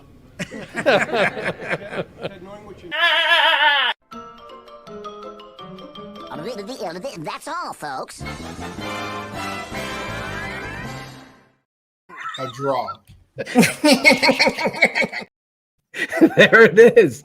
It's only money, Chris. I wish I was there, bro. I've been like a draw. Tell them what happened 2 years later. Yeah, a draw. Exactly. Okay, all right. Thanks, Ted buddy. is just remembering after the draft. Thanks, he doesn't remember the other part where he fucked you over 3 times over. But anyway, the better days are ahead. Was Rocky versus Apollo a draw in the first one? There you go. I don't know. I love you, Chris. Thank you, guys. Love you too, bro. Had a blast once again. Honored to have a chance to be on the TTNL Network. There you go. I have to send him a fax so he doesn't fuck it up. The next time, wow. It's not on the script. What am I reading? What am I reading? They took all my money. Wow. Ted Phillips just texted $20 an hour for Chris Zorich. Yeah, $20. All right, $5 man. from Olin. We love you. Thanks, guys. Thank you, Chris. We'll see you later. You got God it. bless. All right. Chris. Wait. Which Zorich. button do I press? not the end broadcast one again. Jesus. Don't hit the end broadcast button. That's right. Get his ass out of here. Come on. Get him out. That's right. Get him out. Down there. Get him out before he presses. Studio, that one. Press that one. Oh, this one? Not the bottom. Oh. Hey. Did I press the right one? There he's producing the show. Look at you. Chris. No wonder Notre Dame can't win titles anymore. He had a better laugh than Ted Phillips. Oh, he's taking shots at him. Oh my God. Chris Zorich. He's the best. Wow. He's the best. That was a lot of fun giving you a reactive to the emotional intro for Chris from Kevin Warren, which was awesome to see.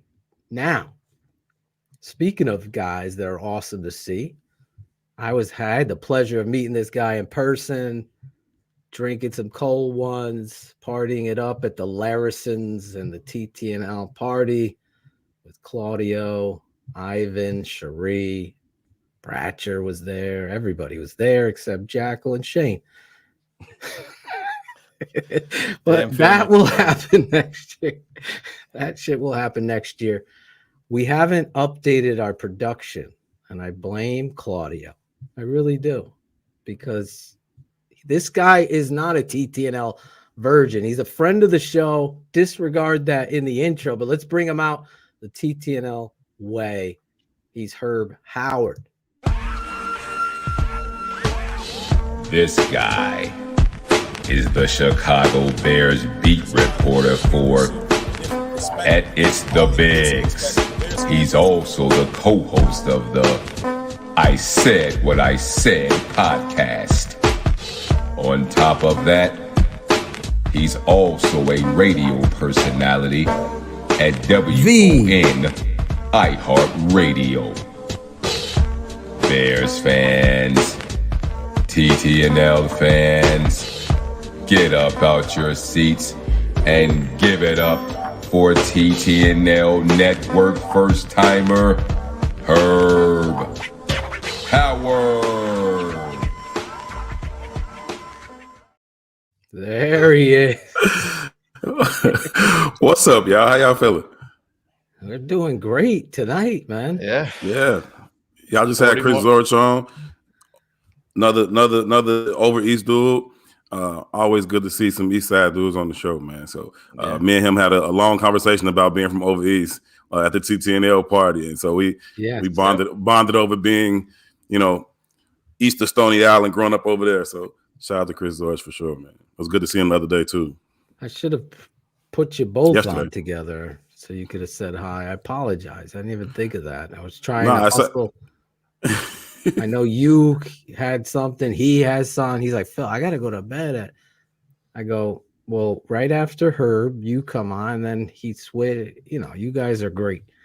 Herb is the man, Jeff. You're 100% right. I love Herb. Too kind, Jeff. I was so excited going back to the polls presser that you got 3 questions in 1 question. And you stumped. Hey, that shit's hard. I try to paint it in a way that we got to get some kind of answer out of this. Like, do we need a number one receiver? Do you have one? Are you going to get one? Oh, you're not going to pull the Pat Finley. Justin, how's the big jacket affect you? Does it keep you warm? I'm like, what? Jackal's working on getting Finley on here. He hasn't been on here yet. Be nice to my guy. Get him. Oh, listen, we haven't met him. I don't know Pat. I know Pat has some of these questions that are funny as hell. I can't wait. We should cut a bunch of his questions, Ivan, that have stood out in these pressers and ask him about them. And he'll have a laugh, I hope. I don't know him. Is he a good dude?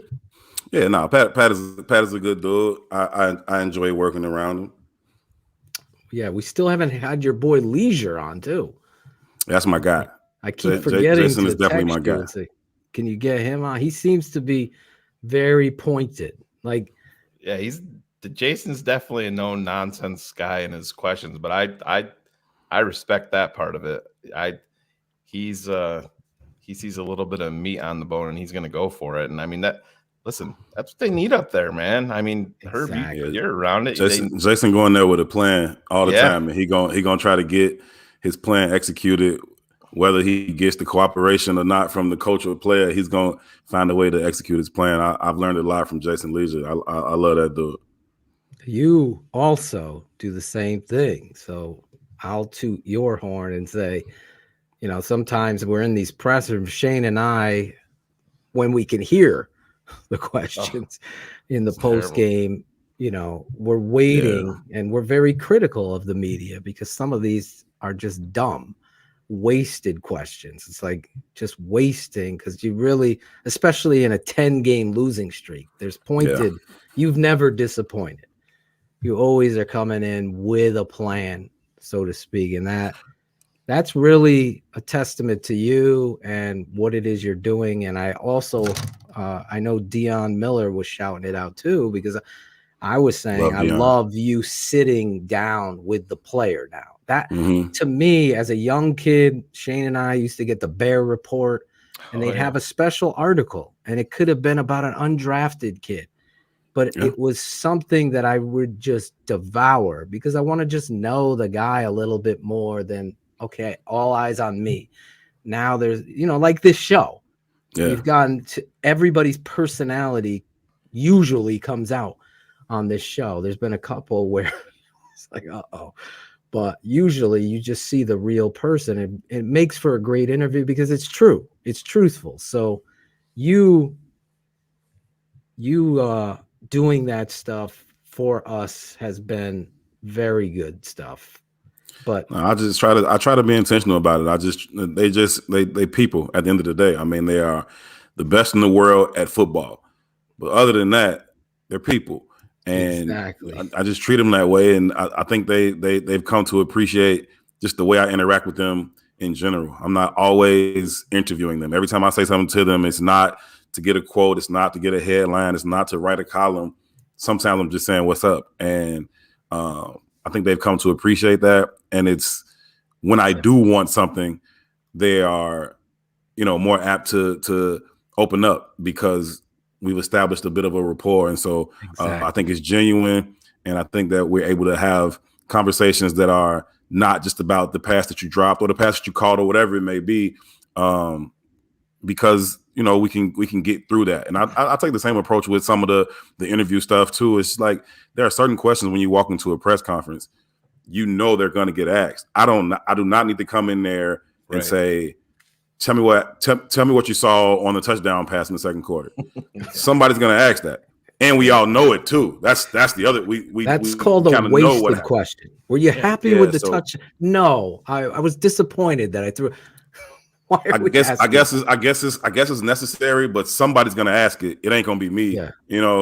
So I just I have a different thing I'm looking for, more just a different approach to what I'm trying to get. And so those types of things are going to get asked by somebody at some point. So I don't gotta ask that. Herb, when you were in there yesterday, we didn't get to see, everybody in the media that was there, but we heard some, people from the AP asking questions because was there a much larger presence than just, normal? Yeah, it was definitely a lot more reporters than just the normal beat reporters that are, up at Hallis Hall every day. The press conference was obviously in the auditorium, which is a much bigger space than the normal press conference room. And so, it was the much larger media presence was there, a lot more cameras, a lot more reporters that were there for the introductory press conference. Now, Herb, one of the things we've been very critical of, and I've gotten a few reporters, Dion and Mark Grody, just off the top of my head, to admit that they're kind of concerned with how they word a question because of how the Bears kind of respond to it. I know you're cut from a different cloth, but I think with the new president, I feel like there'll be more room to ask tougher questions that are necessary. Let's be honest.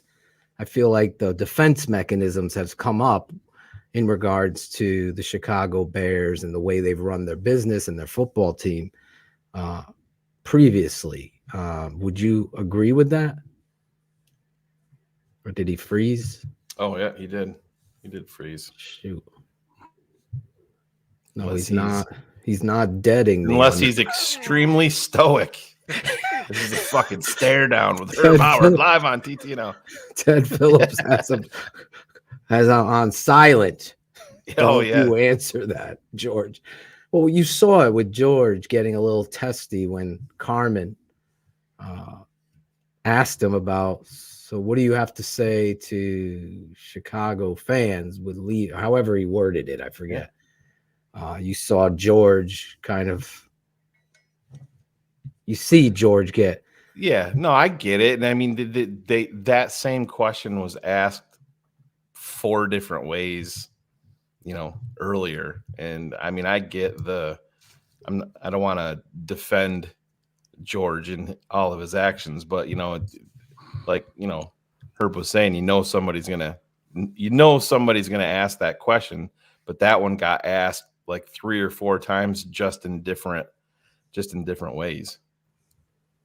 Well, I felt like he kind of was saying, sorry, Herb, you bounced. My bad. I don't know how I got kicked off my own network there, but I apologize for that. We thought you were being I thought George. Thought you were. I'm like, this motherfucker's stoic as hell. You ain't even fucking moving. Deep thought on my question.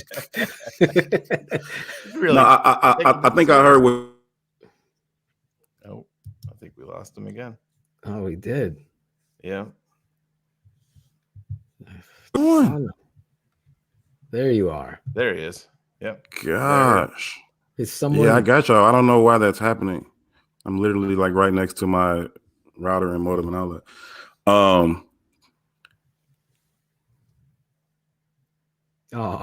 They kind of put up sometimes. Is he? There he is. And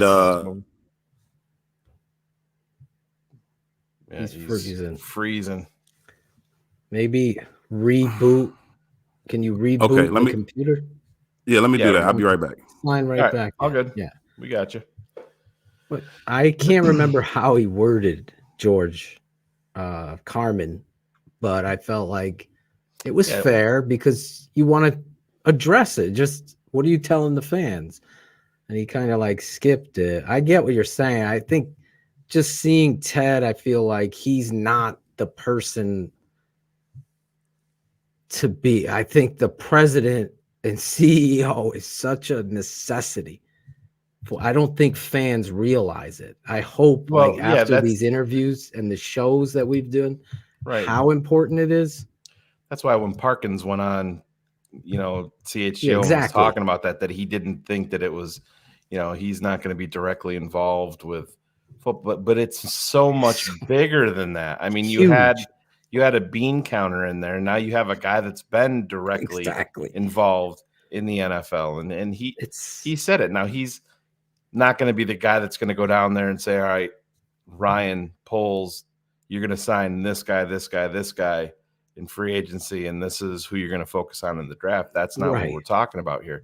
But when there's big decisions, he talked about it. So if say free agency opens and Daron Payne is available, and you're going to give him a market setting deal, I have absolutely no problem with Kevin Warren coming in and sitting down with Ryan Poles and going over A, B, and C to provide a little bit of, I don't want to say an extra set of eyes because it's not really based on the tape, but just to sit down and talk about it. There's nothing wrong with that at all. He's invaluable, Shane, because he's also been on the other side as an agent. 100%. You know what I'm saying?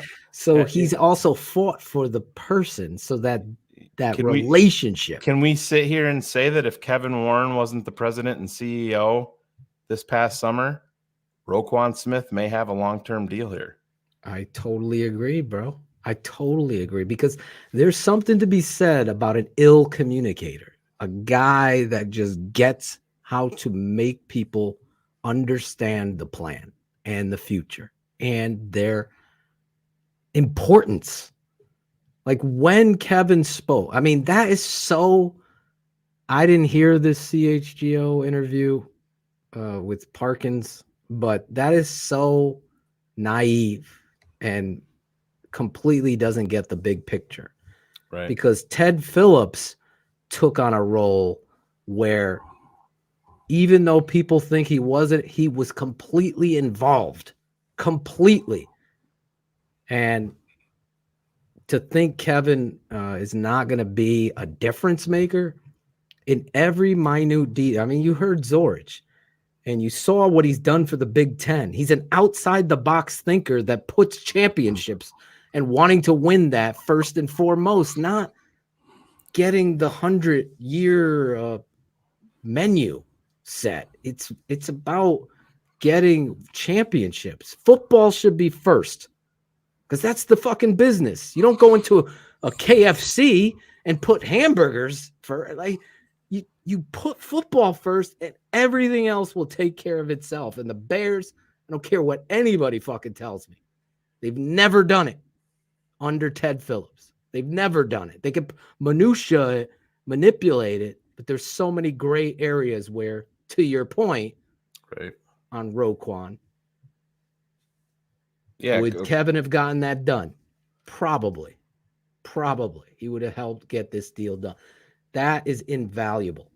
I think Herb froze again. Still freezing up. Yep. Having Son some of internet issues. There's a bad storm going on right now in Chicago. Yeah. Okay. It's a winter. Yeah. Ivan Vargas. This is what hit me last week. You remember when Rank was on yeah. But mine was the daughter, year and a half storm. Yeah. Walked up into the office upstairs and she's turning the router on and off. Her and mommy were sitting there and I'm like, you're just gonna let her, I'm live on air and you're gonna let her turn the router on and off. Oh yeah. No, we don't need Rokon. That's not the point. That's not the point. Yeah. It was a distraction. Mm-hmm. It was an open negotiation. It carried into the media. It became a point of disconnect. It affected the football team, and thus, good riddance. You're right. Yeah. But these types of things are going to be so Why don't you huge. Text Herb, Phil, and tell him, there's a storm, and we'll get him back on. I mean, there's no sense of bouncing in and having it freeze every 2 seconds. We can schedule him in next week. I'm talking to a current Bear right now and trying to lock him in, and we can do is Cronin coming in next week too? No. Courtney is February 1st. Okay. She's going on a much needed vacation. So maybe we can February 1st. Maybe we can lock in Herb, bring him back next week, and the player that I'm talking to, trying to lock him in, we're talking about next week also. So perfect. I'll know a little bit more on that. Yep. Whatever's convenient for the player, knock that in. Yeah, he's in the process of moving from his. Oh, here's Herb again. We'll see. There he is. Ay, caramba. Sorry, y'all. Oh, it's all good. We heard there's a storm in Chicago. There is, but I don't know why that's knocking me out like that. And same thing happened with the Bears presser yesterday. I don't know if you realized. Yeah, I heard that. Somebody told me that, like, right when I was asking the question, the YouTube feed, like, kind of like went out there, like, they sabotaged your question. I was like, Ted was over there pulling the plugs out of shit. Ted's like, this guy's outshining me in one day. He pulled the fucking plug. Larry, go pull the plug. Not Larry. Larry ran over there. Yeah. Kevin, do you like football? Man. That's what I was waiting for from Larry. Do you like football? That's funny. That's funny. He got me in a breath. Oh my God. That is fucking funny. Oh, but you're there. So talk about like for you, East Side, Chicago, covering this team. Now you've been around it. Yeah. What was the feeling? I know I've expressed in 7 rants tonight how excited I am. But for you personally, after hearing this and seeing the man coming in here and knowing this franchise behind the scenes like you do, what did you feel and take away? I'm excited too. Like it was a breath of fresh air to have a football guy. I heard that David Hall had said that this may be the most competent hire that they've ever made, or the most qualified hire that they've ever made, period. Like not just president, not GM, coach, anything. And you look back to their history and it's hard to refute that, right? He's done it before. He's done it with 3 different NFL franchises. We've seen what he's done in the Big Ten. We saw what he did for Minnesota in terms of getting them the stadium. That's where the Bears find themselves at right now. So he seems to be a very, very qualified guy. And he did nothing to dispel that in his press conference. I know everybody wins their introductory press conference for the most part, Adam Gase notwithstanding.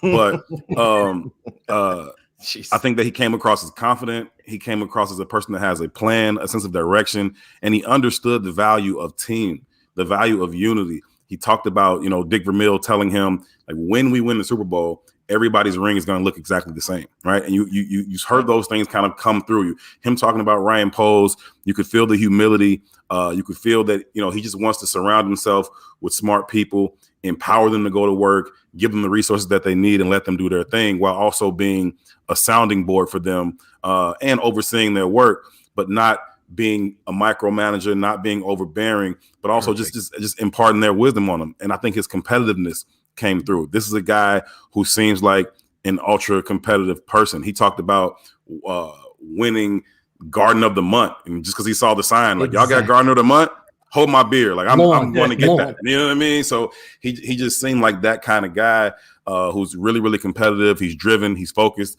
Talk about not having hobbies, his family and work. That's it. And he wants to live within 10 minutes of Hallis Hall, so he can always be there. And so I think that he's a guy who not only has the requisite background, but he has the passion, the fire, and the competitive drive. Herb, when you see, the really one of the unsung people from yesterday, other than, Kevin Warren and how that went on, was a name that we heard early on in the GM process was Tanisha Wade.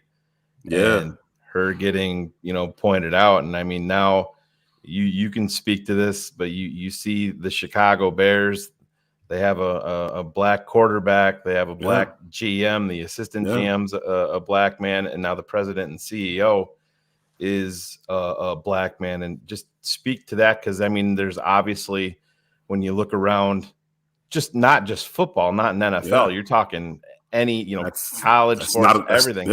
It's not America, right? It's I think that powerful.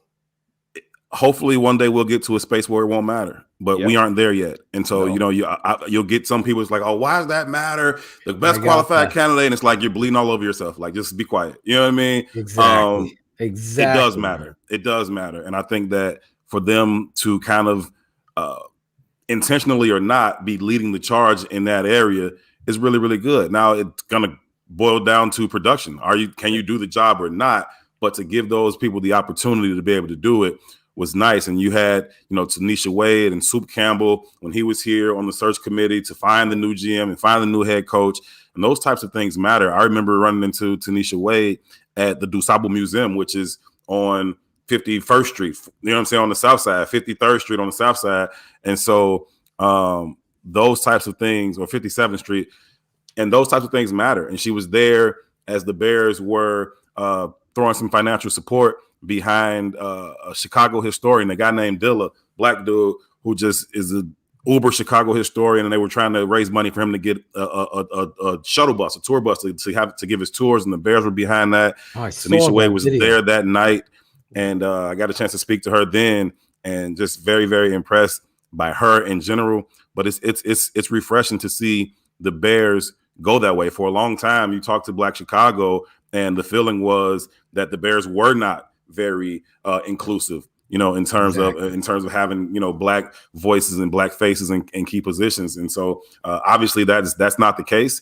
And, maybe there's a little bit of added pressure on these Black people to perform, being the first in a lot of these positions. But it's cool to see. And like I said, hopefully one day it won't matter. We heard Ryan Poles say that in his press conference too, that hopefully it won't matter. Hopefully it'll turn into a situation like you see with the quarterbacks. And, 10, 15 years ago, that was still a huge conversation, just Black quarterbacks, because the stigma was they can only run. They can't read defenses. Like, that's stupid. Warren Moon been reading defenses. Randall Cunningham been reading defenses. But that was the stigma around Black quarterbacks. And now you get into a space where it's not even really much thought about or discussed. They're just quarterbacks who can read the field, and a lot of them can make some plays with their legs too. And so hopefully we'll get to that same space with front office leadership and head coaches as well. I had this interaction with some fans that, because I was so showcasing that it was a changing of diversity, because we've seen not only the Bears, but the NFL is a good old boys network. Always had been. I've been around this NFL for my whole life. And I was very fortunate to be around a dad and an uncle who just believed in diversity and giving the best person an opportunity, no matter what color or race, whatever they were, religion. And I think it is extremely a monumental moment. It's the one thing that I can say, credit to you, George McCaskey, for completely understanding how important diversity is. And it's so sickening. And I don't care who takes this whatever which way. It's so sickening to me to see how many shoe salesmen are in the NFL that can't coach, but they're a friend of a friend, and therefore they get the job, and the more qualified we've seen it time and time again who the scapegoats are, and you eloquently pointing out the black quarterback. This to me is historic in a way, even going beyond the color of skin to what you said. The most competitive guy to have. Ted Phillips, he was competitively understanding what it took to get to the bank. That was it, right? The competition to win championships never came out of his mouth. I never heard it. No. I heard it in the collaboration press conference read off a script. I never felt it. So the fact of the matter is, you're changing a way that everybody should look at the Bears. Great. I never really agree with David Hall until you told me what he just said, because that is the truest. Back on December 30th, David Hall and Dan Weeder are on there. They do it. I think it's called the Take the North podcast. They're talking about it. And that was when the news kind of broke about Kevin Warren interviewing for the job, and they had essentially called him the leader in the clubhouse. And David and Dan both were talking about it. They're like, why? I can't see this guy taking it. Why would he want to leave as the Big Ten commissioner and come to Chicago, with all the questions around this organization? And they kind of played it off completely and just saying, the Chicago Bears need Kevin Warren a hell of a lot more than Kevin Warren needs the Chicago Bears. It's true. And kind of, yeah, it is true. And then, they kind of played it off to that. And then, things happen. And I mean, he's obviously got larger aspirations than even as president and CEO of the Chicago Bears down the line. This is a guy that he's looking at maybe being the next NFL commissioner. That's, a goal of his. But yeah, it speaks a lot. He seems like a conqueror to me, Shane. He's just one of those guys who takes on a challenge, meets whatever the expectation is, tries to exceed it, and then he's like, what can I do now? And I think that's kind of his approach to this opportunity coming. I mean, maybe he would have liked to stay at the Big Ten a little longer, but the opportunity came when it came. And the Bears, for all of their ineptitude in terms of wins and losses, it's still a huge opportunity to take over this market and be the leader of the Chicago Bears. They're a sleeping giant. Let's be honest. That's not me even talking as a fan. You win here, sleeping giant. Yeah. It's different. Like, I can't imagine what that parade's going to look. I don't think Grant Park is big enough. You know what I mean? For what that thing is going to look like. 6 and 8. If the Chicago Bears win a Super Bowl, it's not even gonna. My father is 82 years old. John Madden has said it. I've said it early in a fucking rant talking about the Bears on MTV. They had a fucking #1 single in Super Bowl Shuffle. They controlled America, and the world. There's people in fucking Brazil, England, and all over Russia that knew the fridge. That's it. American football. The fridge? I go, yeah. That's it.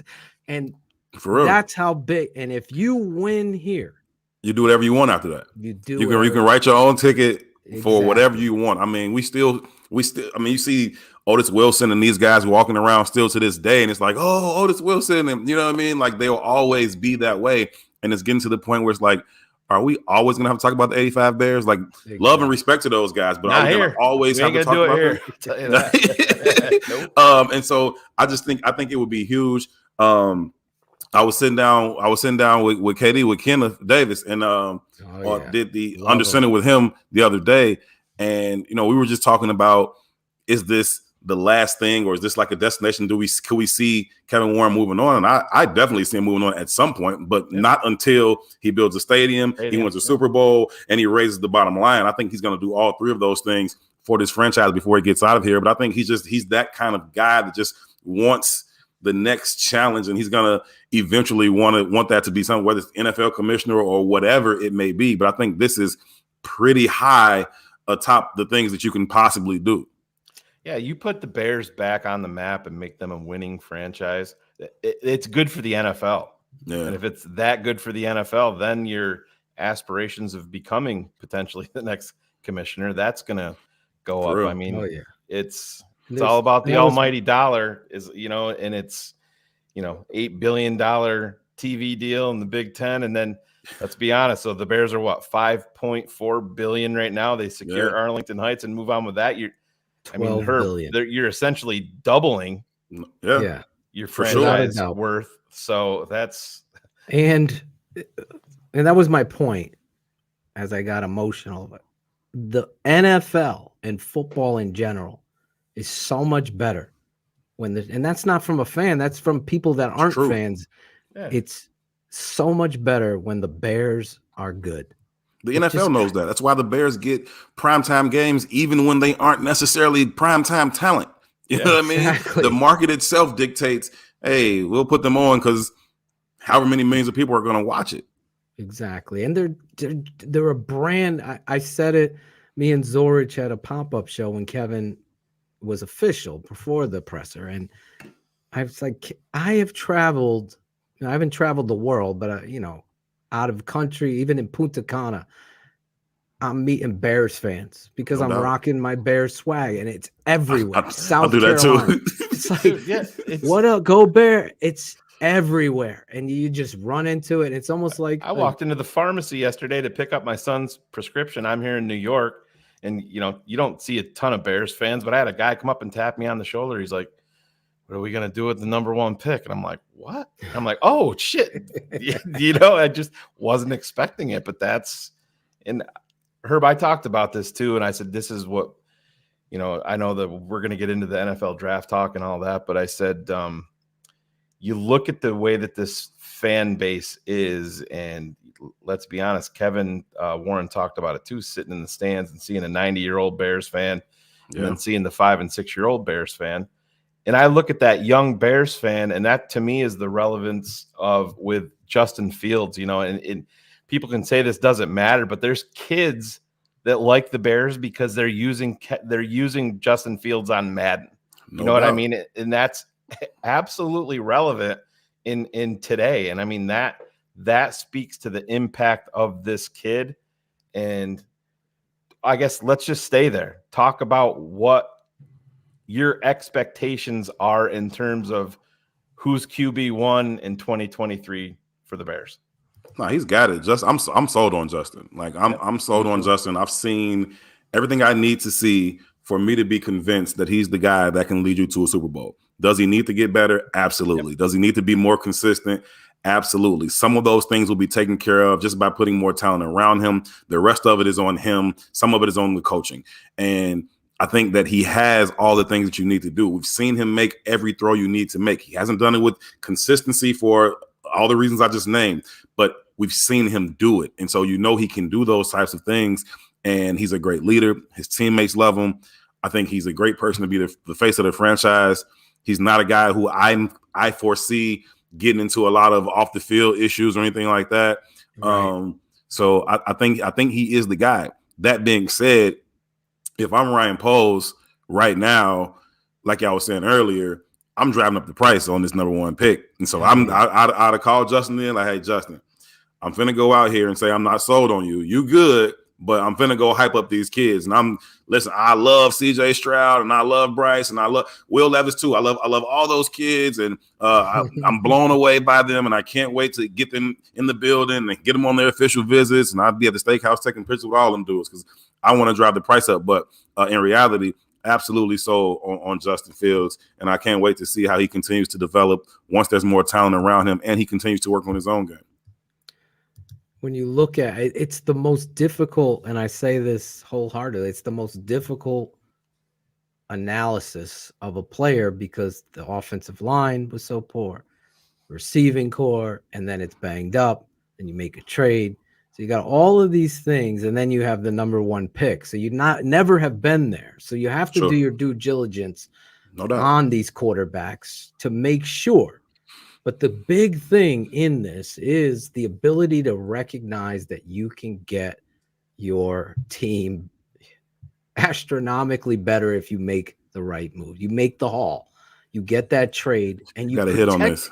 You protect yourself, Herb, by getting that extra first-round pick next year, because now you're giving this football team an opportunity, and then you have an eye on the future quarterbacks next year, because let's just be honest, it's a quarterback-driven league. It's the most important position in football. That's why you got to do it. And you guys, and I just look at this season. Is it a lost season in your mind based on what transpired? No, I don't think so. I could probably paint a picture for you that it was the ideal season, right? Mm-hmm. I don't know that I'm willing to go that far, but I could make that argument.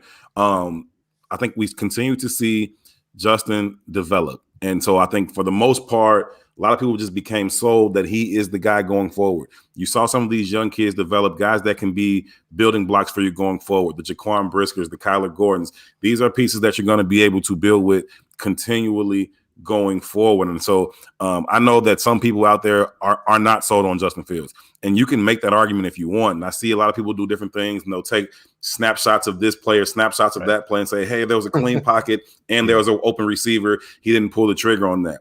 And fine, that's true if you want to make that case. But if you're going to tell that story, you got to tell the whole thing. You got to say what happened on the previous 6 or 7 dropbacks. How quick was pressure in his face? And what's the cumulative effect of that? And to be behind the center, be in that pocket, to understand the cumulative effect of immediate pressure, inconsistent pockets, and not having receivers consistently get open downfield. He's not taking that snap expecting to have 3, 4, 5 seconds. He's not taking that snap expecting to have a receiver running wide open, because that's been so rare in his time here. And so there's just this effect that kind of naturally happens, and he's going to have to shake that off. Again, there's some things he needs to do, but I ask people who question him, what is it that you want from your franchise quarterback that you have not seen from him? Tell me, what is it? Is it the deep out from the far hash? Is it the deep ball with touch and accuracy? Is it his ability to make plays with his legs? Is it his leadership? Like, what is it that you want to see from him that you haven't seen? And I'm willing to bet you I can show you tangible examples of him doing each and every one of those things. He needs to do it with more consistency, but he's done all of those things.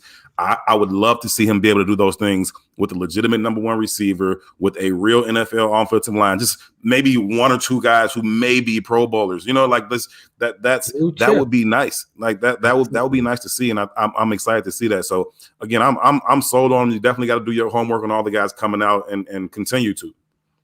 Yeah, and Herb, that's the thing for me too. And we've went back and forth with people, and they're very, very short-sighted.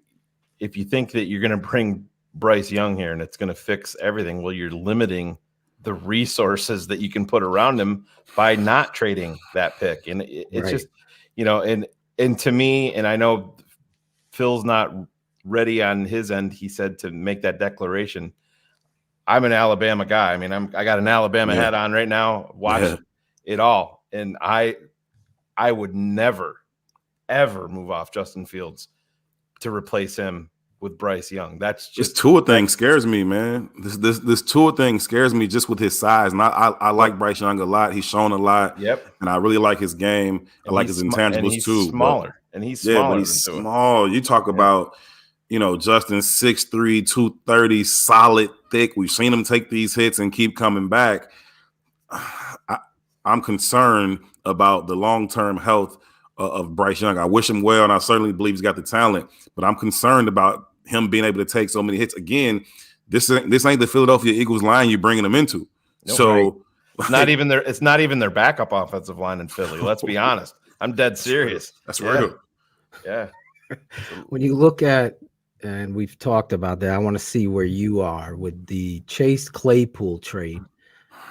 Chase Claypool comes in, obviously struggles early on. It seemed like he struggled with the playbook and communication stuff, but are you, if you could go back in hindsight, are you still making that trade? Are you happy with Claypool going forward? What are your thoughts with him? Well, I think the fact that it's turned into the 32nd pick, that makes it a little bit more hard to digest in and of itself.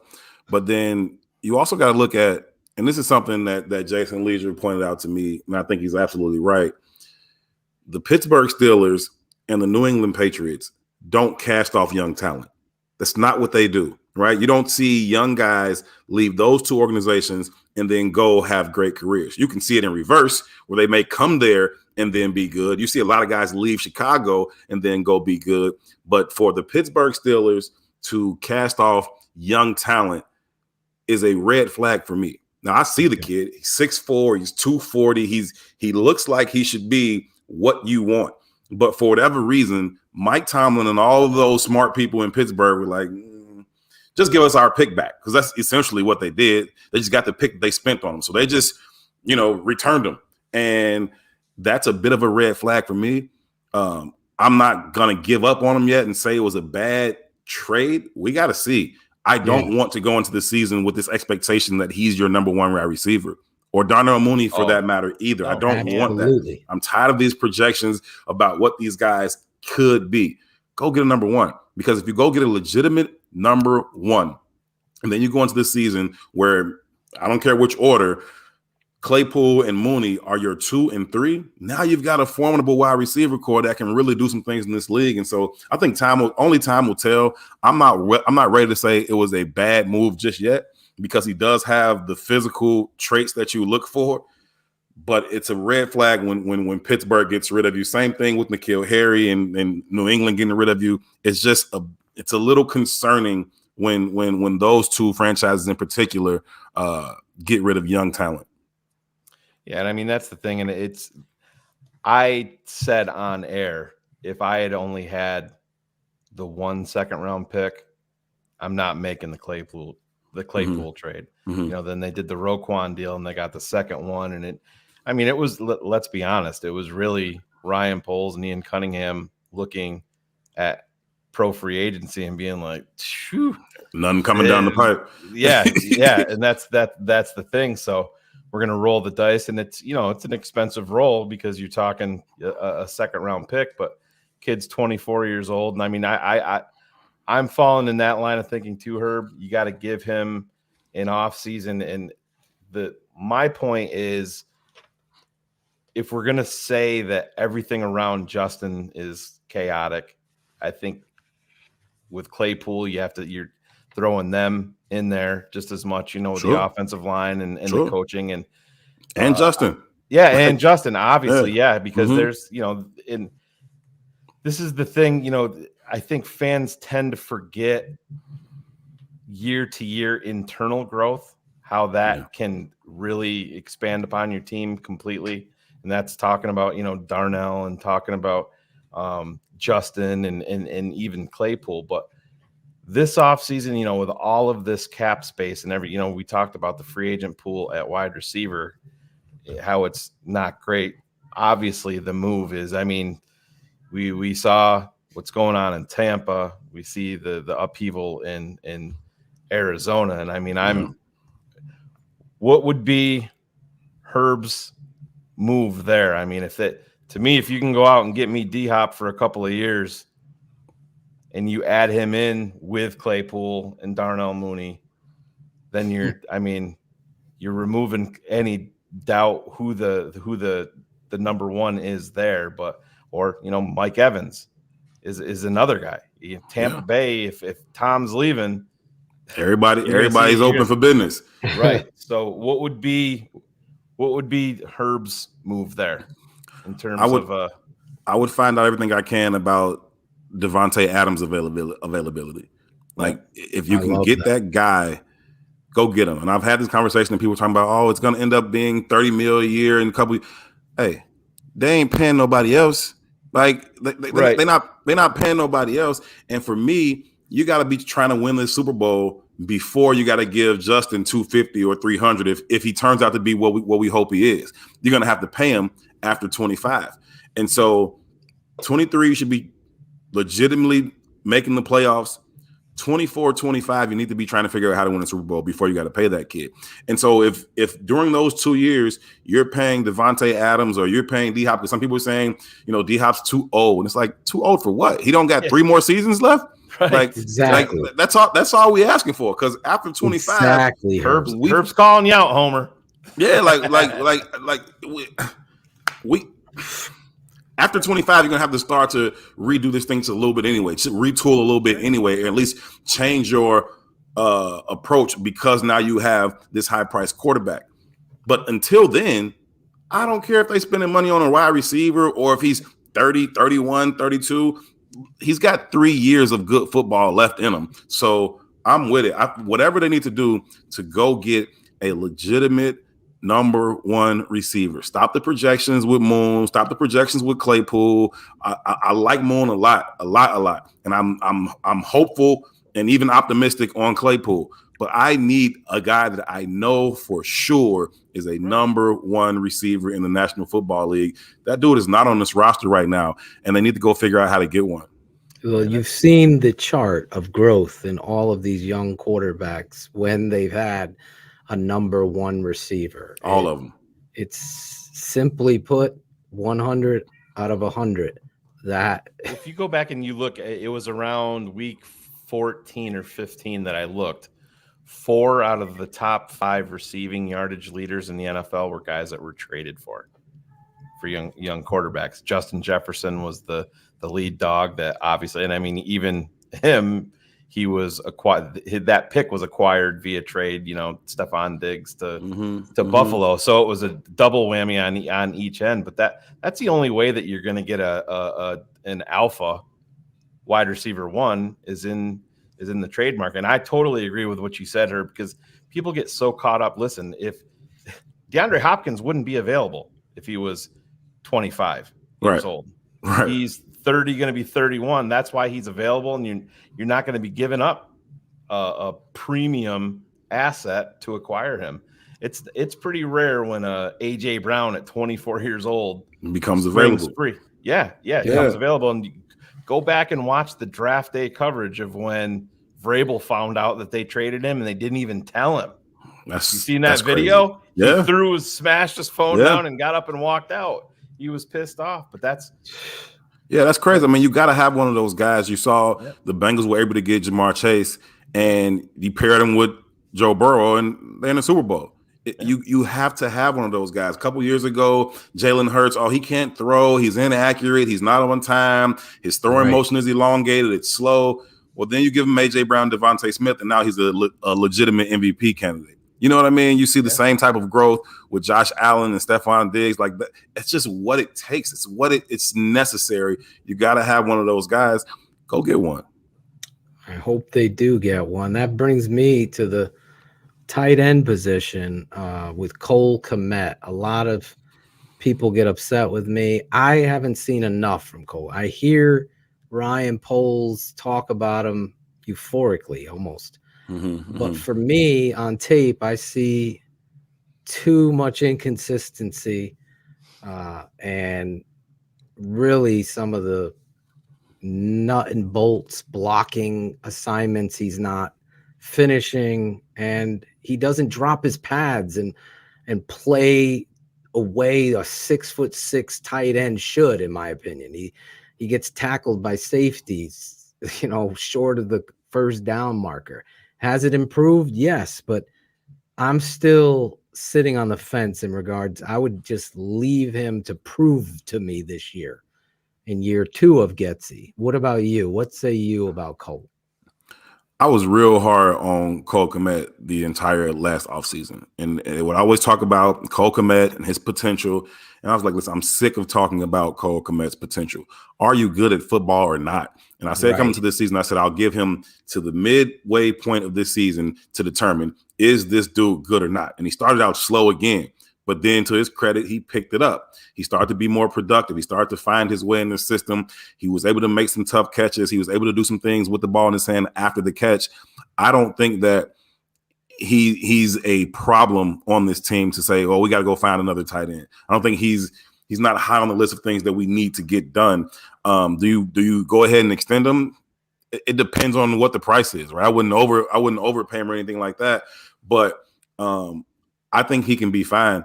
I still feel bad about like Greg Olsen leaving. You know what I mean? Yeah. Like that still irks me. And I'm not saying he's Greg Olsen, but I don't want to see that kid go somewhere else and then develop into his full potential when we just now start to see a flash of it. And so, if you can get him at a price that you like, go ahead. If not, yeah, I'm cool with you waiting and dealing with it next offseason too. I don't think the price would be too high either way, but I was impressed by the second half that he had. It was encouraging, and I'm hopeful that he can, start the season like that and have a full season of that kind of productivity, because I was really tired of talking about his potential, but I think he showed those things in the second half. Yeah, and I mean, I look at Cole, and it's easy to forget that he's still 23 years old. He was young coming out, and to me personally, I think the move is, I think the Bears are going to go tight end shopping in free agency. You have Gesicki out there, Dalton Schultz is out there, Evan Ingram. You sign one of those guys, that puts Cole Kmet in a role that I think he's better suited for. I mean, people, bring in when they drafted Adam Shaheen, the Bears gave him number 87, called him Baby Gronk, and that was their thing. And then Cole Kmet, he's here with Matt Nagy, and he still don't know where Ashland College is. Yeah, exactly. Still don't know where it's at. I know where Iowa is, and the way that this is constructed with this money, the Bears have, it's not the cap room so much. They have to meet the cash floor for the 3-year, cap, and so they're going to be shopping, and they're going to be shopping big. And to me, that is the move to make Cole Kmet a better player. You give Justin 2 guys at that position, that's going to make Chase Claypool better. I think you heard Ryan Poles in there. Yes, saying a tight end. We can have a tight end. You send Dalton Schultz down the seam, and then you have Cole Kmet working the intermediate routes at his size. To me, that makes a ton of sense. You have so much money to go shopping, and I mean, I agree with you, Herb, when you said that. Why create another hole? You know what I mean? And there's always a yin to the yang, and you talk about not wanting to sign Cole Kmet and make it improve it. Well, you might be able to save $20 million by extending him this year rather than waiting a year. So you have to look at it like that. And every move that they make is going to be looking at Justin Fields when he becomes available. And to me, I think you have to throw more money at that position and put him in a better position on the depth chart where he can flourish and not be asked to, because he's not a move guy, but if his blocking needed to improve, and yes, there's been questionable reps, Phil, you especially have showed it on tape, but to me, you add another guy there, I think it makes the whole group better, and I would be down for that. I like all 3 or 4 of those names. I think Ingram will probably get franchised in Jacksonville, but you think so? You tell me that you can bring in Dalton Schultz or Gesicki here, and I mean, if Ingram doesn't get, his gritty is on point. He was hitting that. Yeah. In the south end zone, that might be some fun time with him. Well, I would. Even in the draft, I like a lot of these tight ends in this draft. Obviously led by Mayer out of Notre Dame, his other guy. But that position, I think, is something that is necessary here. And you might be right. I really am going to be interested in how they handle. Everybody just talks about free agency, Herb, but they don't talk about the guys they need to re-sign like that.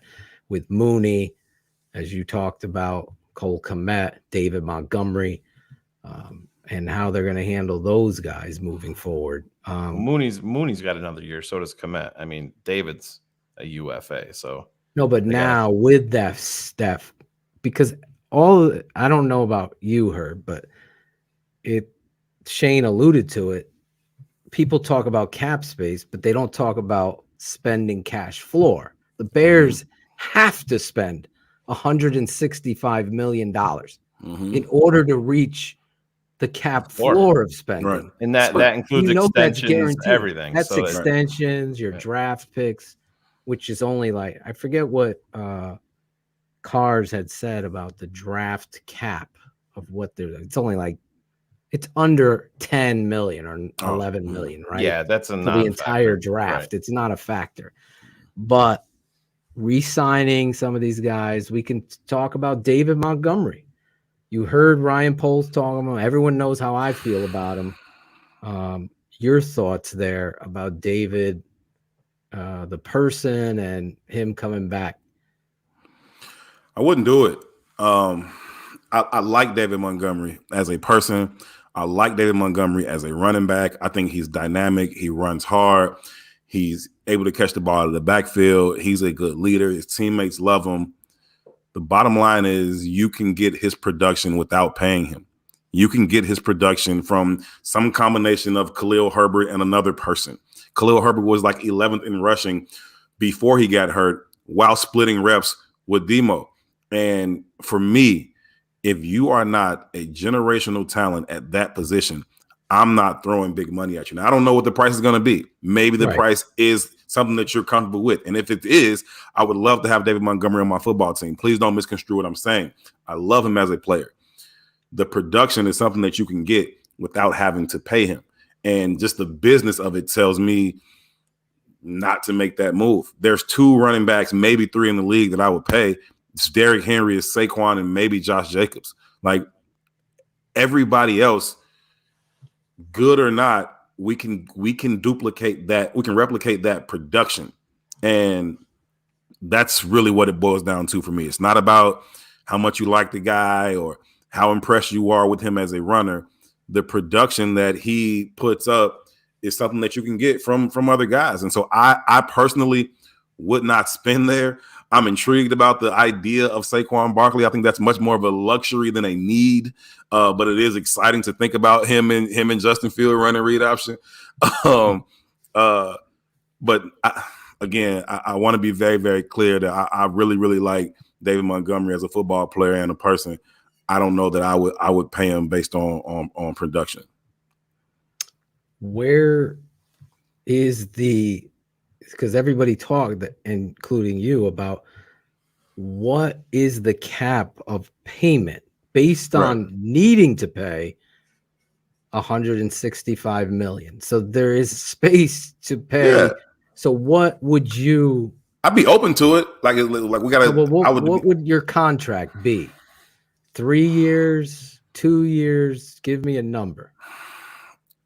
3 years. Somewhere between 15 and 18. It's just not something. It's not a place that I want to throw a lot of money at. Like it's just not. And so even you talk about getting 7-8 million, I don't know. I think I've maintained the entire time, and it has nothing to do with the man. It's the market is what's going to dictate it. The free agency is flooded at running back. And this is where, to Phil's point, I think could essentially drive David Montgomery back here. I think if he's back here, it's going to be on the Bears' terms. It's not going to be on David Montgomery's terms because of the market. It's like you said, you have Saquon, you have Josh Jacobs out there. There's guys like Miles Sanders that are available. It's a long list. Tony Pollard is going to be a guy that's going to be getting paid. I mean, you can go see everything in the comments from 3 years, 9 million to 3 years, 20 million. There's just this huge range, and you got to let the market kind of set itself. And if that range brings him back to you, like you saying, Shane, then I would love to have him if that range brings him back to you. But if that range gets Yeah, but what do you put into what Poles said and Eberflus? See, that to me, the culture and the work ethic and the drive, for the same reasons you guys and myself all believe in Justin Fields and are recognizing the terrible offensive line and the surrounding talent, David has been dealing with that even prior to Justin. He has given everything he has in his body. He's turned more yard losses into no yard gains that I've ever seen. Like. Exactly. So at some point, I think it's so important, and I'm just saying this in true spirit. I think Kevin Warren being there could be my voice to Ryan Poles. At some point, you got to say, I'm paying you for everything you've done, and that might propel him even further because you're going to build a better line. You and I know the PFF 10th best. This is the best running team. Justin Fields is covering all these shitty block warts. Right. That ain't the best run blocking offensive line in the league. Right. It's David Montgomery creating what would be a 3-yard loss for Khalil Herbert, a 4-yard gain for David Montgomery. And by the way, David can catch and block, where Khalil isn't very good at either one of those. Catching, he's all right. Blocking, he's atrocious. And those things have to be improved upon. I love Khalil. I love the 1-2 punch. I've never once said, Derek, I don't know what the fuck you're talking about, that David Montgomery's a game changer. I'm saying that David Montgomery, if you look back, even in Matt Nagy's shitty offense, he led the league in 50-plus rushes that season. He gives everything he has. He's got what you want. Like we talked about when he first got there, maybe he didn't have the home run speed. He was intentional about working on it. He came back noticeably faster. We saw him take the run the distance in the first play of the game. What was that? The Houston Texans. He goes 80 to the crib. Then he's got one carry the next. Oh yeah, so he got 10. He had 11 carries that game. He got 10 more carries in that game. It's crazy. That's bad. That's bad. So I mean, he's showing you everything you want to see. He runs with great pad level, great contact balance. He's very shifty. He doesn't go down. Like him as a runner, it's going to be about the price. Yeah, and this is where I just say, guys, and you tell me. I'm the coach in this. I feel there's certain players that don't deserve shit. They didn't give. This guy does. So to give him a little bit and say we're rewarding you, that message extends all the way down the locker room. The point is, Phil, the little bit, it's gonna David's financial expectations have to mesh with what the market. Herb was right. The market is going to dictate everything. He may have visions of a lifetime payday, and that market is not there for David Montgomery financially. It's the way that it's set up. I mean, I got Saquon Barkley, Kareem Hunt, Rashad Penny. Saquon is not leaving New York. No, I don't think so either. Especially after if you're paying Daniel Jones, they're going to franchise him, and I mean that's exactly smart business. But Jamal Williams, Josh Jacobs, Mostert's bounced around, but there's just Miles Sanders. He's better than Miles Sanders. No. That's better is relative, though, Phil. Yeah, that's it. Doesn't. I'm saying if I had to rank these guys, you're gonna look Saquon Barkley. Obviously, I gotta take out the locker room. Listen, if your locker room is fragile enough that you can't recover from David Montgomery not getting extended here, then you have bigger fucking problems. You have a new president, so you have a written clause that it doesn't matter now. But I'm saying if you as a head coach are trying to beat hits and loafs and this is your culture, then to move on from David Montgomery, who, by the way, the GM just spoke everything I have said all his career here into life. I mean, he said that about Roquan too, and then traded him to Baltimore. But he traded him. He made that because he did also say you're not going to get anything for David Montgomery in a trade. He can't because he's a value free there. agent. No, but you're trying to say that it's different because he traded him. No, Roquan had value on the market. You're never gonna. David Montgomery he's gonna be back in Chicago at the Bears number. That's it. And that may just have to be a reality that he faces. I mean, he's going to want to go out there and find out what his market value is. He should. He deserves that. He's earned that. But I think the reality is going to end up hitting him that the market just isn't there. He came up in a bad year. If he was a wide receiver, he might could get paid above market this year, right? Yeah. Just because of who's available and who's not. But exactly, we talk about McCole Hardman's going to get 10 million probably. You know what I mean? Yeah. It could be from Chicago. It could be from Chicago. Who knows? There's a connection there. He's another number 2 that they're going to be like, McCole. I hope not. The other thing I want to say, just for shits and giggles, Roquan Smith was openly offered a mind-blowing deal from the Chicago Bears. The GM said it. So that's why he gets traded out of town, because he didn't accept it. Now that he signed for 5 for $100, I want to know what the Bears offer was. Exactly. It had to be. How far were they from this 5 for $100? How far off this 20 were you? I would hope they would. That should be a question. Would he ever answer that? That would be exciting. Maybe Roquan. You bumping the Roquan somewhere off camera. Yeah, Roquan will tell you. I think they were there for the 5 and 100. It's obvious it's going to come down to guaranteed dollars and what you're getting in the first 2 years. And I think it was in the 90s. Seriously. Then we're talking about a million or 2 a year. Yeah, I think that it was like your all-pro linebacker for $1 million or 2 a year. I think they went to 94 million. But you can put the final number at anything. It's all about guaranteed dollars. Yeah. No, you're right. Yeah, you could say 94. I could say 178. So she said they were at 17 mil per season. Yeah, and that's exactly what. Shout out to Courtney Cronin. She been on her shit. Yeah. I love Courtney. And that puts him. Herb Howard was on this show. That puts him up turning me around leaders. From 15 to 17. If you remember that. I do. Yeah. I was like, you know what? You're right. He deserves 17 or 18 million. So listen, I can give a fuck about a cap because I've seen it all the time. And now is the perfect time that stands. To your point, the market is going to set the position of running back. The value and the culture and the work ethic, I think, have to play into the negotiation. And that should come from Brian Poles' side. Yeah, and I just don't think it's. Herb is right. They trade down. Say they trade down with Carolina and get their 2 second-rounders, so then they have 3.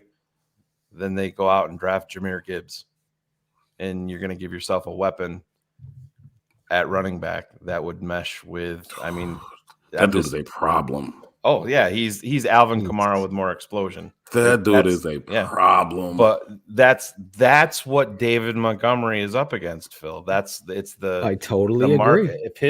If his financial expectations are out of whack, David and his agent are doing him a complete disservice, because that's why we have this discussion. Yeah, there's going to be a team out there that's going to look at Miles Sanders or is going to look at Devin Singletary, and they're going to be like, they're more explosive, they have less mileage, we're going to pay them before we pay David Montgomery. I look at David Montgomery. Terrible scouting. I see David Montgomery in like Jacksonville to pair with Etienne, and I've said David that over Montgomery and over in Buffalo, running behind that line with Josh Allen at quarterback is a killer, and would have creases and actual combo blocks that are getting on backers, and he's dealing with safeties. This has not been the case here in Chicago. The Bears traded up and took him, and then the Bills took, I believe, Singletary the very next pick. Yeah, that same draft. I'm just saying. The free agent market, it's the market. The position of itself has gotten less value because of the passing league, but now it's turning around where everybody's running and you need to run the ball. I think people and history repeats itself in football. It's just no doubt. And I think the nicest thing that the Bears, the nicest thing the Bears could do for David Montgomery is to say, "Hey, go find out what you can get, and then give us a chance." Right now, if they flip it, and if they flip it, they may flip it and say, "Hey, we're going to give you up until this date to sign the deal we're comfortable with. Otherwise, we're going to move on and go another direction." Now, if they do that, I think that would be not nice, a little distasteful, a little disrespectful. Thank you. As opposed to at least waiting. I think the best thing they can do for him is say, "Hey, we'll wait it out, find your market, and we'll see about matching it." But if they say sign by this date or not at all, then that's a little disrespectful. Yeah, and that's I don't think key in this. I don't think have to appreciate him. I don't think you can play this game also. We're going to give you a 1-year deal. You're going to come back to a team that's going to have some more players around you. There's going to be an improved offensive line. Now we're being gracious and giving you the 1-year deal because we think that you're going to have a better season, and then you can put yourself back out on the market. You know, the agents with a thinner running back class. I would give him a security, a 2 or 3 year deal. That players love that sense of security. I think he's earned that, and we're gonna see it. I am excited to see how this plays itself. I think he's earned his rookie contract, and he's earned the right to give him time to find his market. I ain't paying him for what he already did, man. I think there has been negligence in the Chicago Bears organization. We've all seen it, and David Montgomery fought through that. No doubt. And was productive. So when guys like Derek are trying, he's not a game breaker, Phil. It's not a game changer. You can be. I don't even know if I agree with that. He totally has changed the course of games. It's ridiculous to watch it on tape. But again, you are in a winning organization, and you've had a shitty coached. How many running backs this year did we watch look like Barry Sanders against this Bears team? Now, I know there was a porous D-line and all of that, but I'm just saying, you just get these running backs that can have this just production, these big games. I mean, Pollard ran all over the Bears.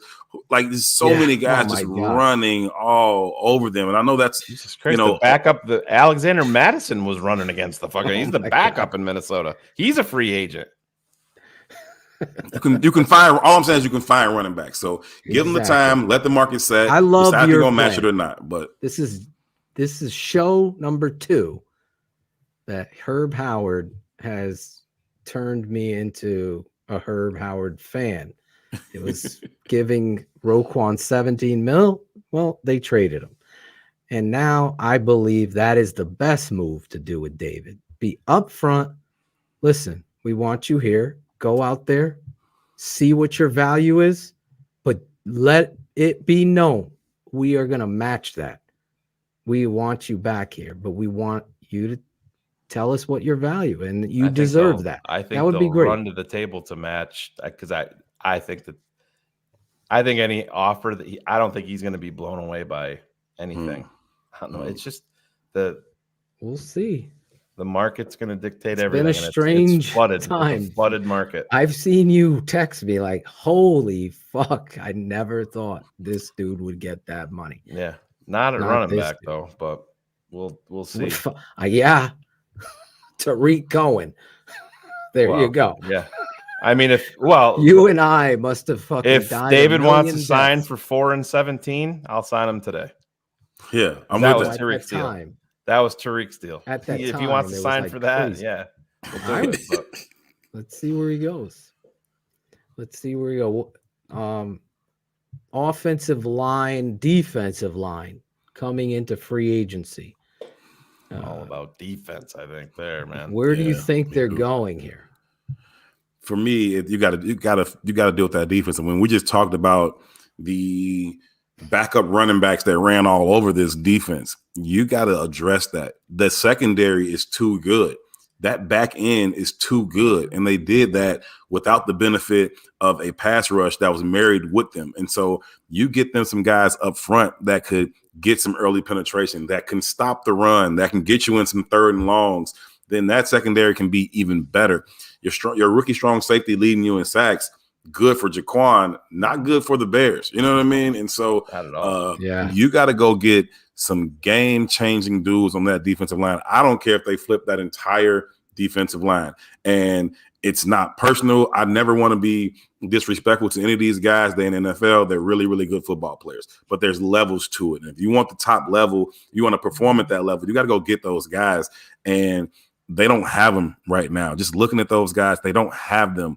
And you got to go get some. And so I don't know how they want to go about it. Me personally, I prefer to build inside out. So give me the tackles, then go get the edge rushers. I know we talk about, Will Anderson or some of these other edge rushers, and I'm fine if they end up with Will Anderson.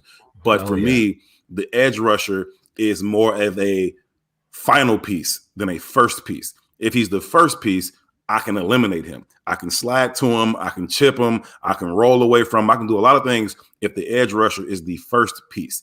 But if the first piece is that disruptive defensive tackle in the middle that can get instant pressure in a quarterback's face, that can stuff the run, that can eat up a guard and a tackle, free up your linebackers, that's a game changer. And so I don't know how they're going to go about it, whether they're going to say, let's target Jalen Carter, or maybe they say, hey, let's answer this question in free agency, and then we can go get Will Anderson. We can go get Deron Payne or whomever in free agency, and then we can go ahead and get the edge rusher in the draft, or we do it through a trade. You talk about, DeForest Buckner and some type of package deal with the Colts, those types of things. If you're going to do it that way, fine. But for me, it's defensive line and my preference, and I'm not, it's not a hill I'm going to die on if you want to go edge rusher, but my preference is inside out.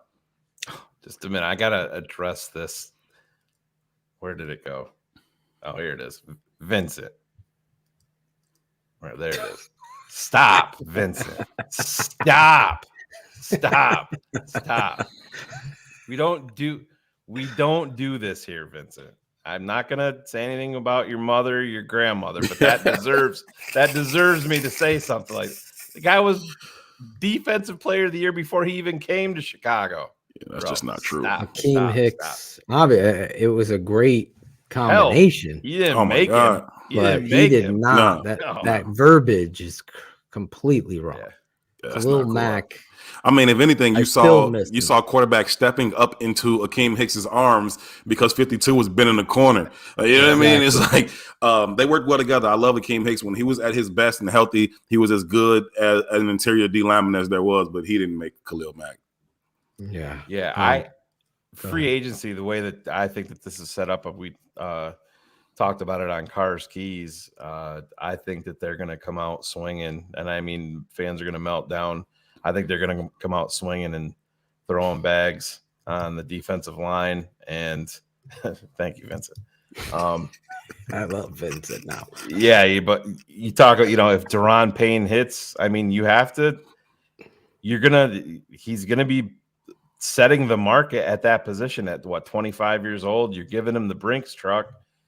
Y'all tried to do it last year. I mean, that was the only big thing y'all tried to do last year. So obviously you understand it's a whole. Justin Jones, for whatever he was able to do, he's not game changer. We talk about Demo, whether or not he's a game changer. Justin Jones isn't a game changer. No disrespect. He's not that, right? He's a solid piece. Cool. But he's a rotation piece on a good team. You need a motherfucker right there. Like, not just a dude. Like, you need a real look at the changer. Giants and what they did to the Vikings. Those two defensive tackles won that game. They just destroyed the interior of the Vikings, and that's what you need. I totally agree. I think you got to get veteran D tackles in here. If Payne is there, you got to fucking bring the Brinks. Well, that's the thing. Listen, and I know I always refer to Philly, but Philly is so goddamn deep on their defensive line. That's the thing. You go out and you go out and you get a Deron Payne and a Draymond Jones in free agency, which is absolutely realistic. And if you trade down with the Colts and Jalen Carter's staring you in the face, let's do that too. You're damn right. You're damn right. You don't pass on a blue chipper, even if you sign two.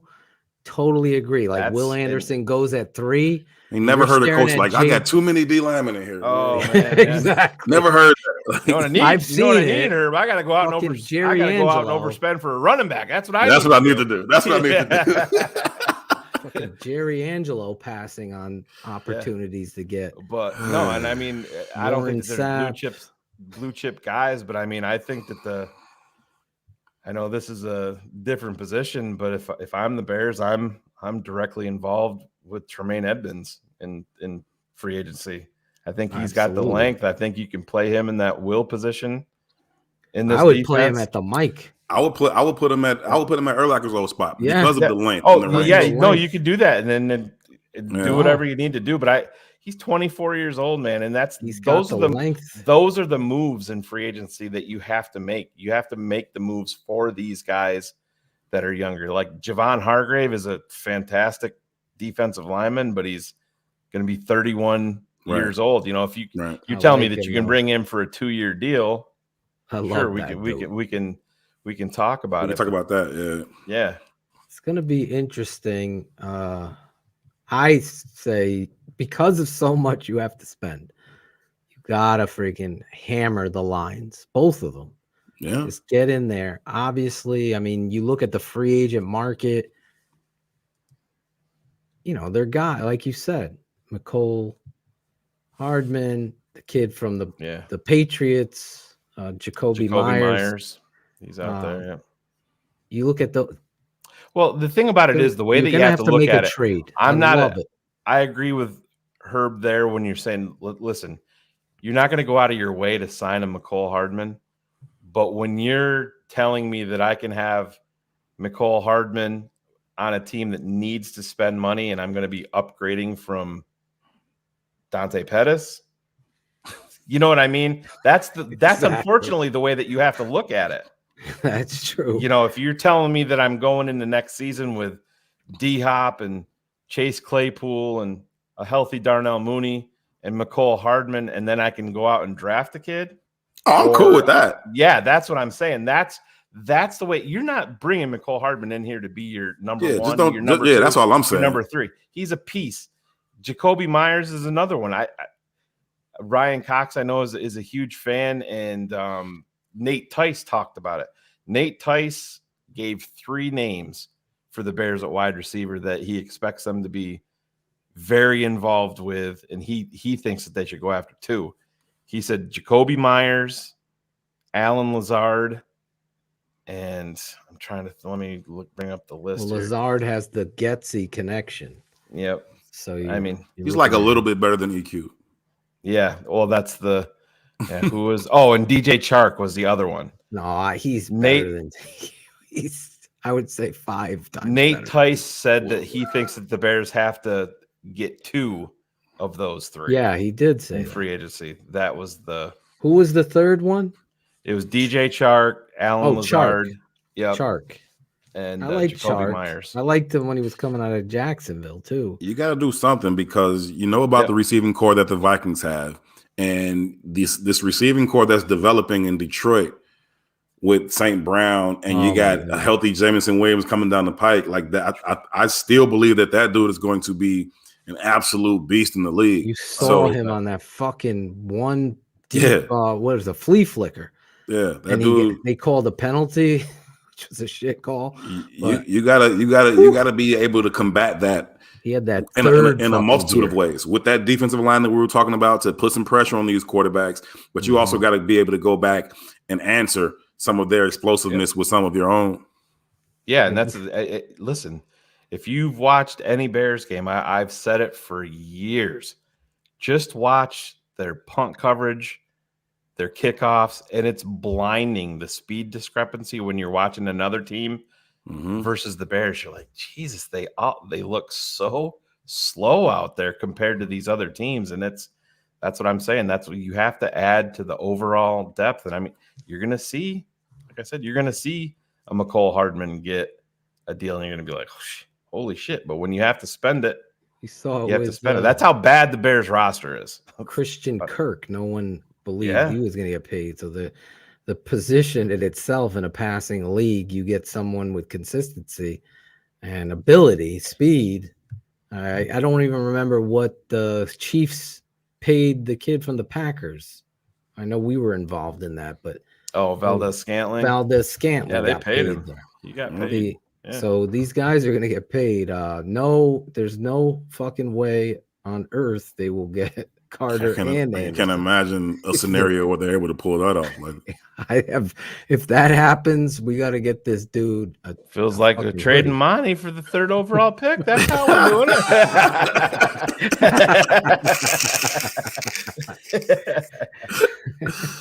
Last thing, as we start to wrap up tonight, we had a lot of fun with Chris Zorich. If you're just tuning in earlier, talking about the new president and CEO and what a light under the clouds that we've been of the season and of the last few seasons, and just everything going on with the Bears.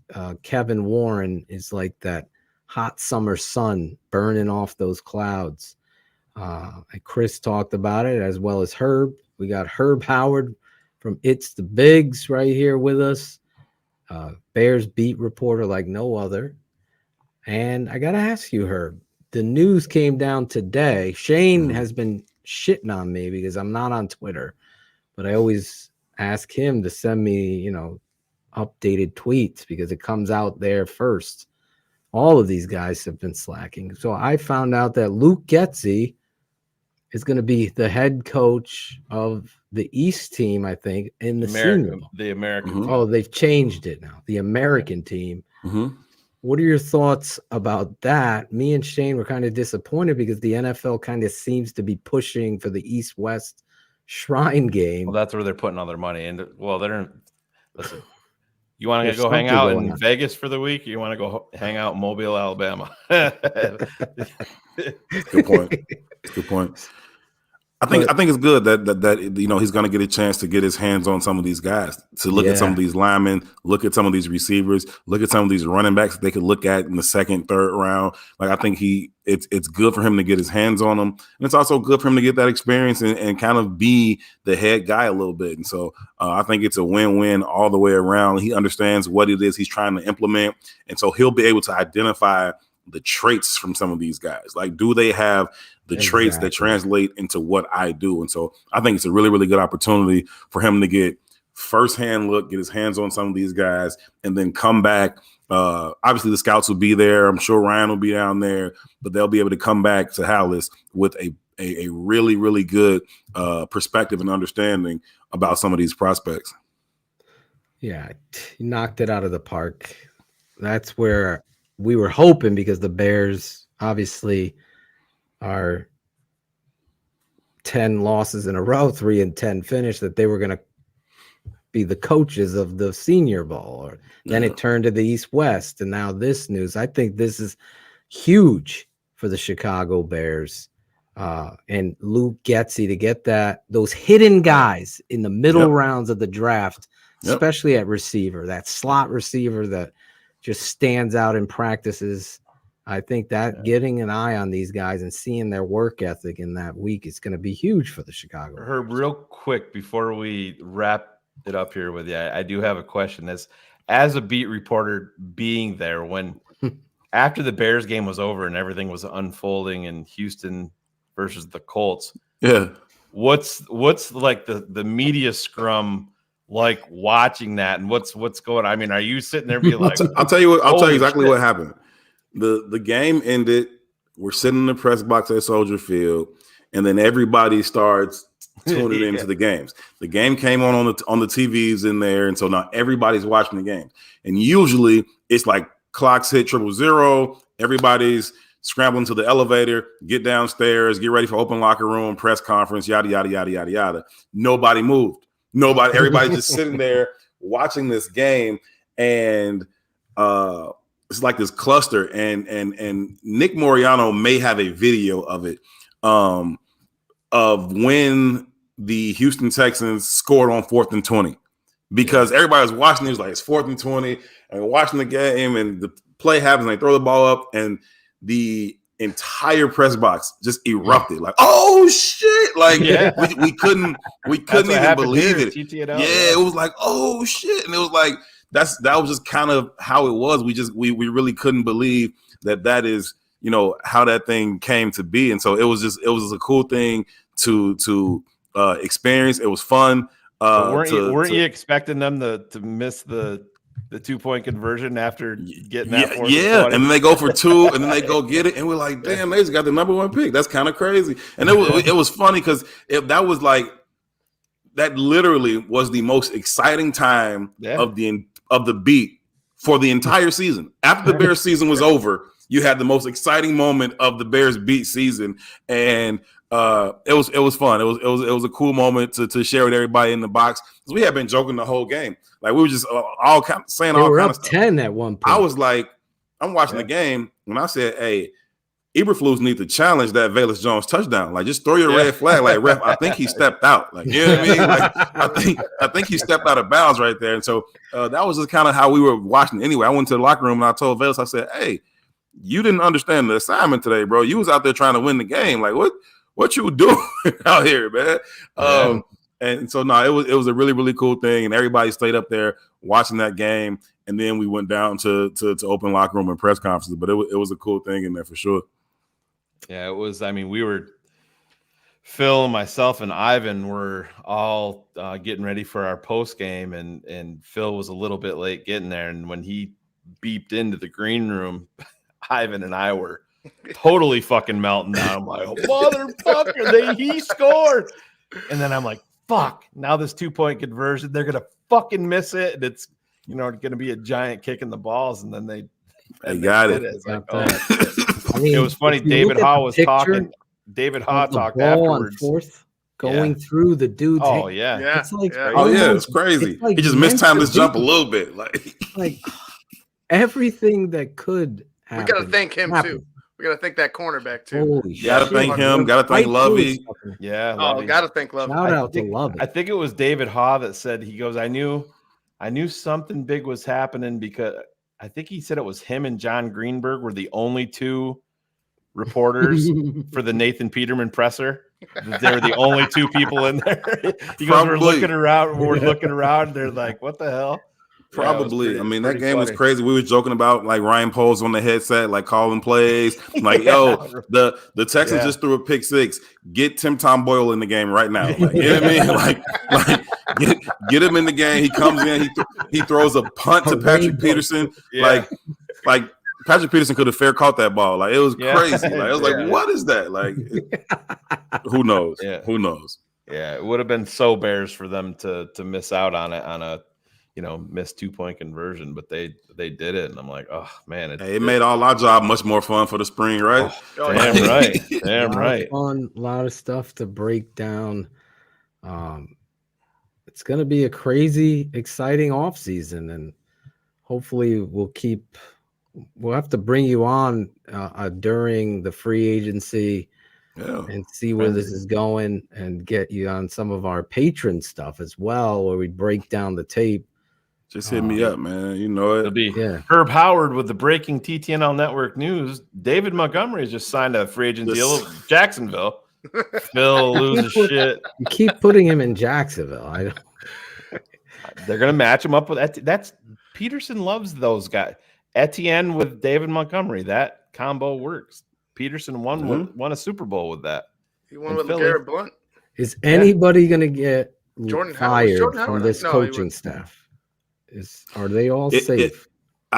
If anybody, I think Alan Williams may be in a little bit of danger, but I feel like that would be more outside pressure than something that Flus really wants to do. I think they're really, really close. And I think he thinks that Alan Williams is a good coach.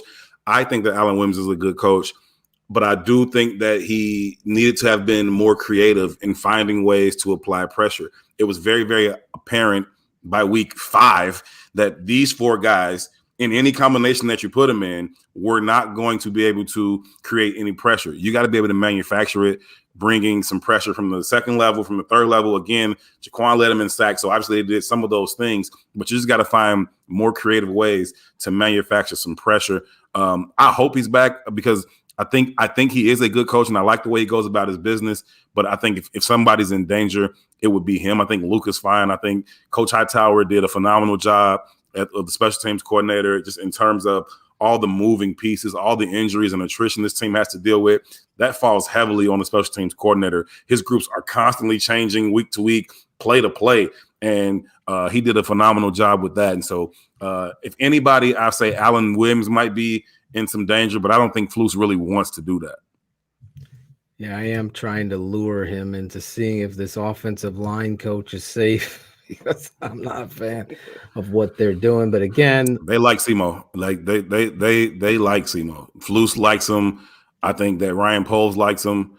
The players like him. There's just not a lot of guys in there. I'll be interested to see how many guys that come back. Like literally, how many 2022 Bears are on the 2023 roster? And I don't think it's going to be a lot. We tried to. I'm trying to remember who I was doing it with. I don't really remember which other reporter I was doing it with, but we stood there in the locker room, literally just looking around the locker, trying to count how many of these guys would be back. And we set the over/under at like 16. I think we did get over that. I want to say it was Kevin Fishbane. I think we did get over that. I think we did get over that number, and somewhere around in like the low 20s or whatever. But it's going to be a lot of roster turnover, and probably the more the better, because you should be able to find upgrades for a lot of these positions. Yeah, if you're talking about your offense and your defensive line, you're talking about one. I mean, obviously, I think that they're invested in Braxton Jones and they want him to get bigger. But you have Braxton, and we had Alex Shapiro on, and he looked at me like I had 3 eyeballs. I said, if it's me, I love Tevin Jenkins, the talent, but I write his name in pencil because he's got to stay healthy. Mm-hmm. He's got to, and we can't. The talent is there. It's just I can't go into an offseason, and if I have a guy that I think can start for him, I can't say I got Tevin, so I don't need this guy. I don't think that there's anybody on the offense or the defensive anybody line on either side of those trenches that is you can't upgrade. Like I just don't believe that. And I like the traits that Braxton brings. I think that you get 17 stars from a 5th round rookie. That's a win. I think he can continue to develop. He's got to get his grown man strength, his NFL body. That's going to help him with the bull rush and anchoring and all those types of things. I think they like his traits, but you can't tell me that you don't think you can upgrade at left tackle this year. You absolutely could. Yeah. If Orlando Brown hit the free agent market, right. I mean, there's some issues there with him too, but still, with you have all this money to spend, then you have to be involved. And you can't say, we have Braxton Jones, we can't be involved with this guy. Right, and then you have a young guy as a depth piece that has started a season for you. So and that's what we were talking about earlier, right? And he could get bigger, he could get better, and he could add to your team. So that's good stuff. We were doing it with Shapiro, and people were getting upset with me, but because I was going through every position to see who's coming back. So that's going to be a fun exercise to see how. And then if you do that, and you end up with Braxton and even Tevin Jenkins and Leatherwood as your 3 backup guys, I think you're in a good spot with guys who could step in and be productive for you if need be. And if they end up starting, cool. But you just can't tell me that you can't upgrade at any of those spots. Yeah, Tevin, to me, number one, I think the starter. Yeah, if he's healthy, I think he's going to be a starter too. But I'm good with that. I can't look at Tevin Jenkins and say it's solidified. I can count on him because injury-wise, I can't count on him. This is a great question by Chris Breckenfelder. Hopefully I said his name right. Imagine that shit on the back of a jersey. This is Herb. You alluded to it. Probably curve like right. Breckenfelder. Who was that fucking receiver? Who was the receiver from Ohio State? The white kid. What was his name? Oh, Sanzenbacher. Sanzenbacher. Dane Sanzenbacher. Breckenfelder. Yeah. But you alluded to it earlier that you want to see playoffs next. I heard you say it in this, and I totally agree with you. And it's going to be my driving force this offseason. Justin Fields, 1st overall pick, major amounts of money. There's so many showcases of teams that have turned this around. We can't have this written in excuse of Matt Nagy. It takes 4 years to learn my offense. What are the whys? You have to fucking win next year. They're saying fucking 5-year program. This isn't so. It don't take that long, man. We talked about the Bengals getting to the Super Bowl because they got a quarterback and a receiver, right? Like Jacksonville. It doesn't take that long. You can do this in an offseason. You know what your holes are. I'm not saying you can answer all of those questions and be a legitimate Super Bowl contender, but you can absolutely be a playoff team next year. You can be one of 7 in the NFC next year. Exactly. You can do that. And so that's the expectation. That's the bar I'm setting. Short of the playoffs would be disappointment. If they win a game or two, that would be like, damn, well, look at y'all go. But playoffs is the bar that I'm setting for this team, and I'm not coming off of it, and that should be what they're thinking too. I think you talked about earlier just the temperament and the standard and the tone that Kevin Warren's bringing. We're talking about championships, plural, and sustainability. And Ryan Poles comes from a franchise that has that same type of belief, and so that's what it needs to be about. And this idea of another, mulligan season, I'm not with it at all. I'm not giving anybody a pass on that. Not Justin, not Flus, not Poles, nobody. Win some games. And that's what we want, Herb, and that's what I talked about here. Now the radar, the big neon sign is on Justin's forehead. It's on Ryan Poles. It's on Kevin Warren, on Eberflus, all these. And that's what you want. That's what you want. What you sign up for. Yep, damn right. So, yeah, it's time. All the niceties we've been saying about Kevin Warren, all of that shit's great. Now go to fucking work and prove it. Let's get to it. That's true of everybody. Like Justin too. I've always been understanding and offering different perspectives for this or that. I ain't got that for him next season, bro. Let's go. Let's go. Thank you, God. Thank you, God, for Kevin Warren. Thank you, God, for Herb Howard coming on tonight. Chris Zorich. Thank God for his router. His router. My gosh. I was in here so frustrated. Like, dang, what is going on? Same thing happened to me last week. Oh, yeah. We've all been in those shoes.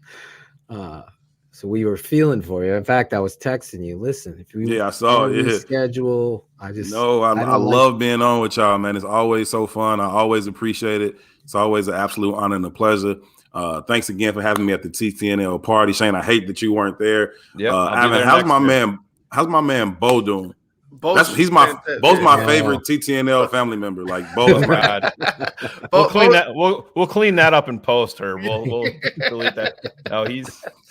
Bo's doing great, man. He's off his meds, so he doesn't need any blood pressure medicine or anything like that. We took him to the neurologist. Everything's good. He's honestly, man, he runs through walls. Awesome. Like he runs through walls, and he's just the kid is buff too. Man. Dude, he's swole.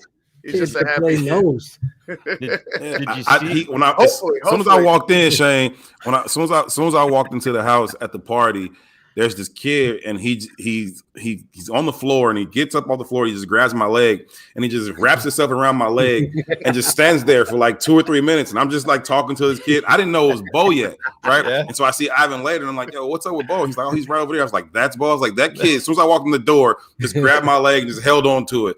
And I was like, "Go ask your wife." It was like he just did that, and I was like, "I love Bo. That's my guy." It's my guy. Bo's doing fantastic, man. Did you see the guy down on the ice the other night for the Hawks game? No, the Vikings fan. Fargus was. They honored him down on the ice the other night. The Hawks game. They did call him Ivan, but they call me Ivan. Ivan, but Ivan Drago. Shane saw on the telestrator the subtitles that they had me. Yeah, I was screen grabbing it, so I had it on mute. So the subtitles were coming up, and it says Ivan, and I'm like, oh, he's fucked. We're gonna be bringing this up. So I texted it to him, but yeah, our boy Vargas was down on the ice. That was awesome. Okay, yeah, it was awesome. It was badass. It was awesome. Yeah, that was dope. They only gave up 6 goals in the first 7 minutes. First period, but yeah. We stood to the second quarter after the second, because they do twice. They honor you twice for the military and everything. But yeah, jailbreak Yvonne. That's what they put up there on the telestrator. But that's my grandma's name. Yeah. No wonder why Bo was still. Shout out to Yvonne. Family. Oh man, that's you awesome. guys, great shit tonight. Actually, I had one clip. I didn't play this clip. Where is it? It's 1 minute and 11 seconds. Can you hang on for this? I'm good. Kevin Warren, 111, 111. That's an angel sign. If you're into spiritual stuff, that's a good energy. This is Kevin Warren. He's talking to Jeff Joniak, courtesy of ChicagoBears.com, where they have exclusive access and never take advantage of it enough. But in this case, they did a good job, because I absolutely think this is a mic drop moment of you. And why? What's this dude's name from the Score? I've been trying to get him on because he's such a contrarian. What was his name? Went on CHGO and said he doesn't believe that the president. Parkins. I would tear his ass to shreds with these kind of takes. Said that the president sounds like he played have an soccer effect on in winning. I'm like, okay, really? Yeah, he said it on the Score today. Yeah, he goes, everybody's overblowing this. Team president is not going to have any effect on winning, so that fans need to like maybe whatever. Top 5 worst takes of 2020. That's not good, Parkins. Yeah. It isn't. Let's watch this. I issued a plea to God to please, if you let me walk again and have a normal life, no paralysis, and to be able to go forward, I was going to dedicate every single day to trying to build bridges and make this world a special place and work hard. And I do push myself incredibly hard. That is my way to say thank you, for the gift of life. And the good thing about it, I have no regrets. I don't, because I've given everything. I'm going to give everything I have, ounce of energy, to this franchise, every single thing. And now to be able to come here is really is joy. It's a big responsibility, but I love challenges, and to be able to pull this together. This is a championship caliber team, and I want us to dominate the North. I want us to dominate the NFC. I want us to win multiple Super Bowl trophies, and I want us to be dominant in the community, be champions. I want to build a positive relationship with our alumni, our fans, our corporate sponsor. I want every single person who works here or who is in and around this franchise to be proud to tell their loved ones that they're around the Chicago Bears. Yeah, it doesn't have any. How's that not do it for you? Exactly. That clip, to me, like, I watched it at least 12 times, and I'm like, holy shit, I forgot to play. It's better than the collaboration presser. Herb, how well did he command that? I mean, we talked about it before, but just to hear it real quick, how well did he command that room? You can feel it. You can feel it, and it's the little things like Zorich was talking about addressing people by name, right? And I know he's just trying to learn, and I'm sure he doesn't remember any of those names now, but just to think it important enough to say, when I answer your question, hey Herb, hey Pat, like that type of thing matters, but also the eye contact. You can feel the sincerity. After the big press conference, we have the breakout sessions where there's more intimate conversations. You could just sit down with him, cross from him for 20 minutes, and you can feel it. It's sincere. He's passionate. He's competitive. He's driven. He cares. He understands the value of relationships in the building, and that matters. And so when you have somebody give a take that's not going to impact winning, you're just wrong. You're wrong, and it's probably just PTSD from being a Bears fan and not seeing what a good president does. But when you're around it, you can feel it. It absolutely matters. It's going to impact the energy in the building, the culture in the building, and everyone inside that building is going to be able to feel it. And just talking to him, shaking his hand, looking him in his eye, hearing his story, his childhood, those types of things. It's real. Now there's a lot of work to be done. I'm not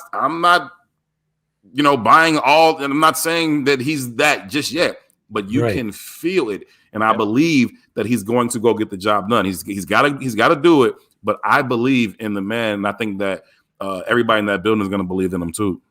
When was the last time LeBron James tweeted out, props to new team president for the Bears. That never happened. Kevin Warren got hired, and LeBron instantly tweets out, Gonna open up a lot more doors too, to your point, Shane. HBO Hard Knocks, Herb. You're gonna be even more famous. Going to be on that. That's coming next. That's coming. Hey, next. I just hope they, don't interfere with our access and don't be in my way. Like, do your thing. Like, just Well, that was one thing I'm hoping. Lunch with Larry's fucked. Tell you that. They get on HBO.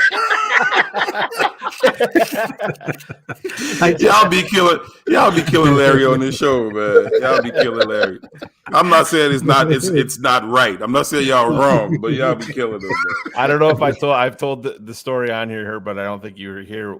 Jay Cutler's first preseason game for the Bears was in Buffalo, and I was there, and I went down to right on the field and just watching the Bears were warming up and stuff, and all of a sudden here comes Mayor.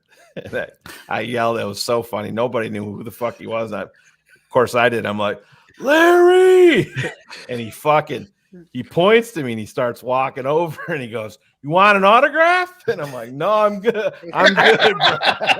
I'm good." It was so great. The people they're like, "I can't believe you fucking said no." Like, yo, that's hilarious. And I'll tell you why it's even more hilarious. I'm trying to remember where we were. I don't recall. But he's walking past with some other Bears employees, and I just yell at him. Like I was like standing on the side, and I just yell at him. I'm like, "Hey, Larry Mayer, can I get your autograph?" And he turns around, pulls the fucking. He turns around. He's trying to figure out like where that's coming from. And then he sees me. He's like, "Oh!" But the other staffers that he's with, he's like pointing, like, "No, right there." I was like, I was kidding. It was so funny. He gets it. No, I'm good. Now that I know that you did that to him, he probably hates it even more than I did that. Like, I was just, He's probably like, "I know you." Larry's gonna watch it. You go, "There's two motherfuckers." I didn't know, Larry. That's just me and Shane are spirit animals. Yeah. Oh my God! Larry saw me on the plane and ignored me the whole time. He knew exactly who I was, and I knew who he was, and that's where he kept it. But I mean, Larry worked for the Bears. What you expect? He can't. Exactly. I mean, he's got to throw the questions that he's got to throw. He worked for the Bears. Everyone says he's a nice guy. Well, he is a nice guy, but we'll see. I didn't feel the niceness, but we do break his chops here. Maybe we can get him on and build a relationship. I hope the relationship. He's got a pretty good sense of humor because everybody, like what y'all do here, everybody does that to him in the press room. Like the press conference will be over, and they'll be like, press conference will be over, and somebody will be like, "Hey, Justin, do you like to throw the ball?" Everybody does that. So he's got a great sense of humor. He gives it as much as he takes it. So he's a cool dude. He works for the Bears. You can't expect nothing else from him. But the shit is hilarious. I love when y'all do it. Yeah. Hopefully this president comes in, because we've talked about in our backyard New England live streaming training camp and the access that the New York Jets give their fans. I've been there to witness. Vikings live stream their camp and all that shit. Will this president take away some of the Gestapo Bears, I call them, with their worry about shoulder pad and helmet practice? I mean, walkthrough fans should be able to share this worldwide. We just spoke so highly of your organization. We're just channeling this information out there and excited about it. And people that can't leave Rome, Italy, or Scotland, where they live and die for the Bears, they would like access to it that you're not giving. You're missing out on it. So hopefully this guy comes in. He's a guy that thinks outside the box. Hopefully he gives you guys more access to the Chicago Bears. It's much needed. Just seeing you interview, a player like Jaquan Brisker in that intimate setting and getting Jaquan's personality out there so other people know him. 90% of fans just know numbers. and Justin Fields. That's it. Yeah. So it's so important that you start getting the personality of, especially if you want to be a championship team. Hopefully they seem to be a lot more transparent now. You know what I mean? And obviously that was just my second year on the beat. And my first year, everybody was walking on eggshells. They trying to save their jobs. They know they're probably about to get fired. And so they're not saying much of anything. They don't want a whole lot of face time. And Ryan Post came in and it was refreshing. He has been willing to face the media, even unscheduled. I want to say maybe we were in Dallas or New York somewhere. Dallas. Yeah, and we get an email, that morning, hey, Ryan Post is going to address the media in the press box before the game. We're like, wait, what? Okay, cool. And I think that was in New England. It was in New England. Yeah, it was before the New England game because that's when they started to do all the design runs and all that. But he did that, and that was refreshing. I think that when you have Kevin Warren coming in openly talking about Super Bowls and championships, there's nothing to hide, right? If I'm not scared to say the word, then I'm not worried about you holding me accountable to it. I want to do it. So you can't get no higher. I'm saying multiple Super Bowls. I said it out of my own mouth. So what the hell are you going to hold me to that I am not already holding myself to? So it should kind of eliminate some of that fear or apprehension about talking. Exactly. And that's been the Ted Phillips, George McCaskey or McCaskey business for the last 30 years. We're afraid to talk. We're afraid to have an ego the right way, like be a motherfucking dog and go out there and beat the shit out of fucking other franchises and set the tone. We are the Chicago Bears. We are the charter franchise. You Bears fans, no matter what, I just remember the 80s and 90s so well. No matter what the Bears offense sucked, it did. Those motherfuckers go out there and tackle and play to the whistle, and it just hasn't been that way. It was that way a little bit with Lovey. We had it for a millisecond, and then you saw what happened again. And here we are standing there. Vic Fangio kind of brought that energy and confidence, that swagger. I believe, unlike Parkins, Warren, if it ain't there now, he's going to find it and fix it because he gets it. And that's really what these guys don't realize. If I play Chris Zorich as Ted Phillips drop to end the show, you'll understand you're leaving a joker. The fucking DC version of it. I didn't even think it was real life when I saw that. Oh my God, unfold. His laughter. I'm like, I gotta fucking grab that. And I texted it to Zorich. He's like, what the fuck? He's like, is that real? He thought I like doctored the shit. And I'm like, no, dude, this really happened. He said this shit. Oh my God. It's such a devilish laugh. Just like a DC villain. It ain't scary. It's psychotic. That's what it is. I'm serious. And I'm like, this is the president of the Bears, Parkins. There you go. Have at it. Jesus Christ. Anyway, we've said it all. We've done it all tonight. I thank you, Herb. We're going to move on to shout out. If you want to stay for shout outs, that's cool too. We're going to roll the shout outs to end the show. A lot of people get upset because the show is only 3 hours and 17 minutes long.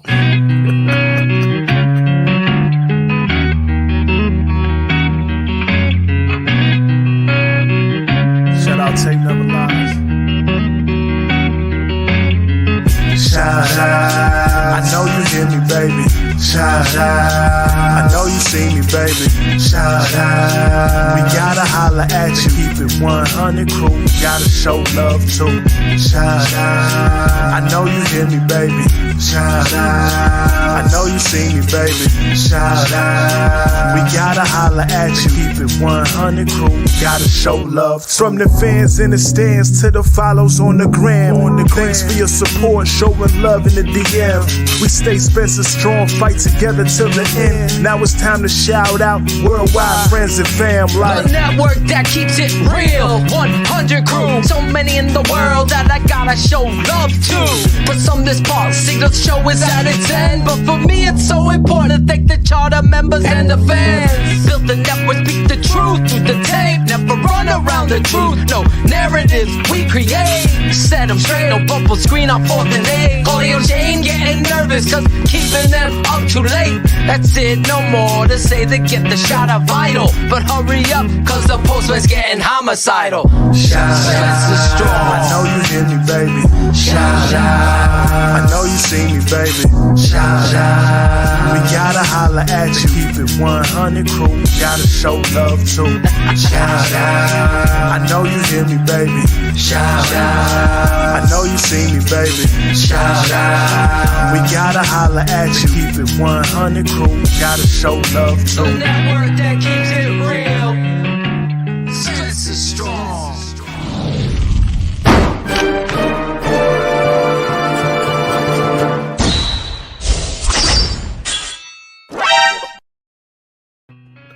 There you go, the shout out song on a Wednesday night in a new era of sports for the Chicago Bears, a new era of sorts, I should say, of the Chicago Bears. They got a president, a real one. I'm excited, more excited than I've ever been, in all honesty. That is not hype. Look what you have. This is like the cherry on top. You got the first overall pick, you got a lot of money to spend, and you have a direction of knowing, if you're following Shane, Herb, and Phil and everybody on the network, where you need to spend it. You know the direction you got to go. Now they're going to go do it. And it kicks off in March. Obviously, we'll keep you posted here.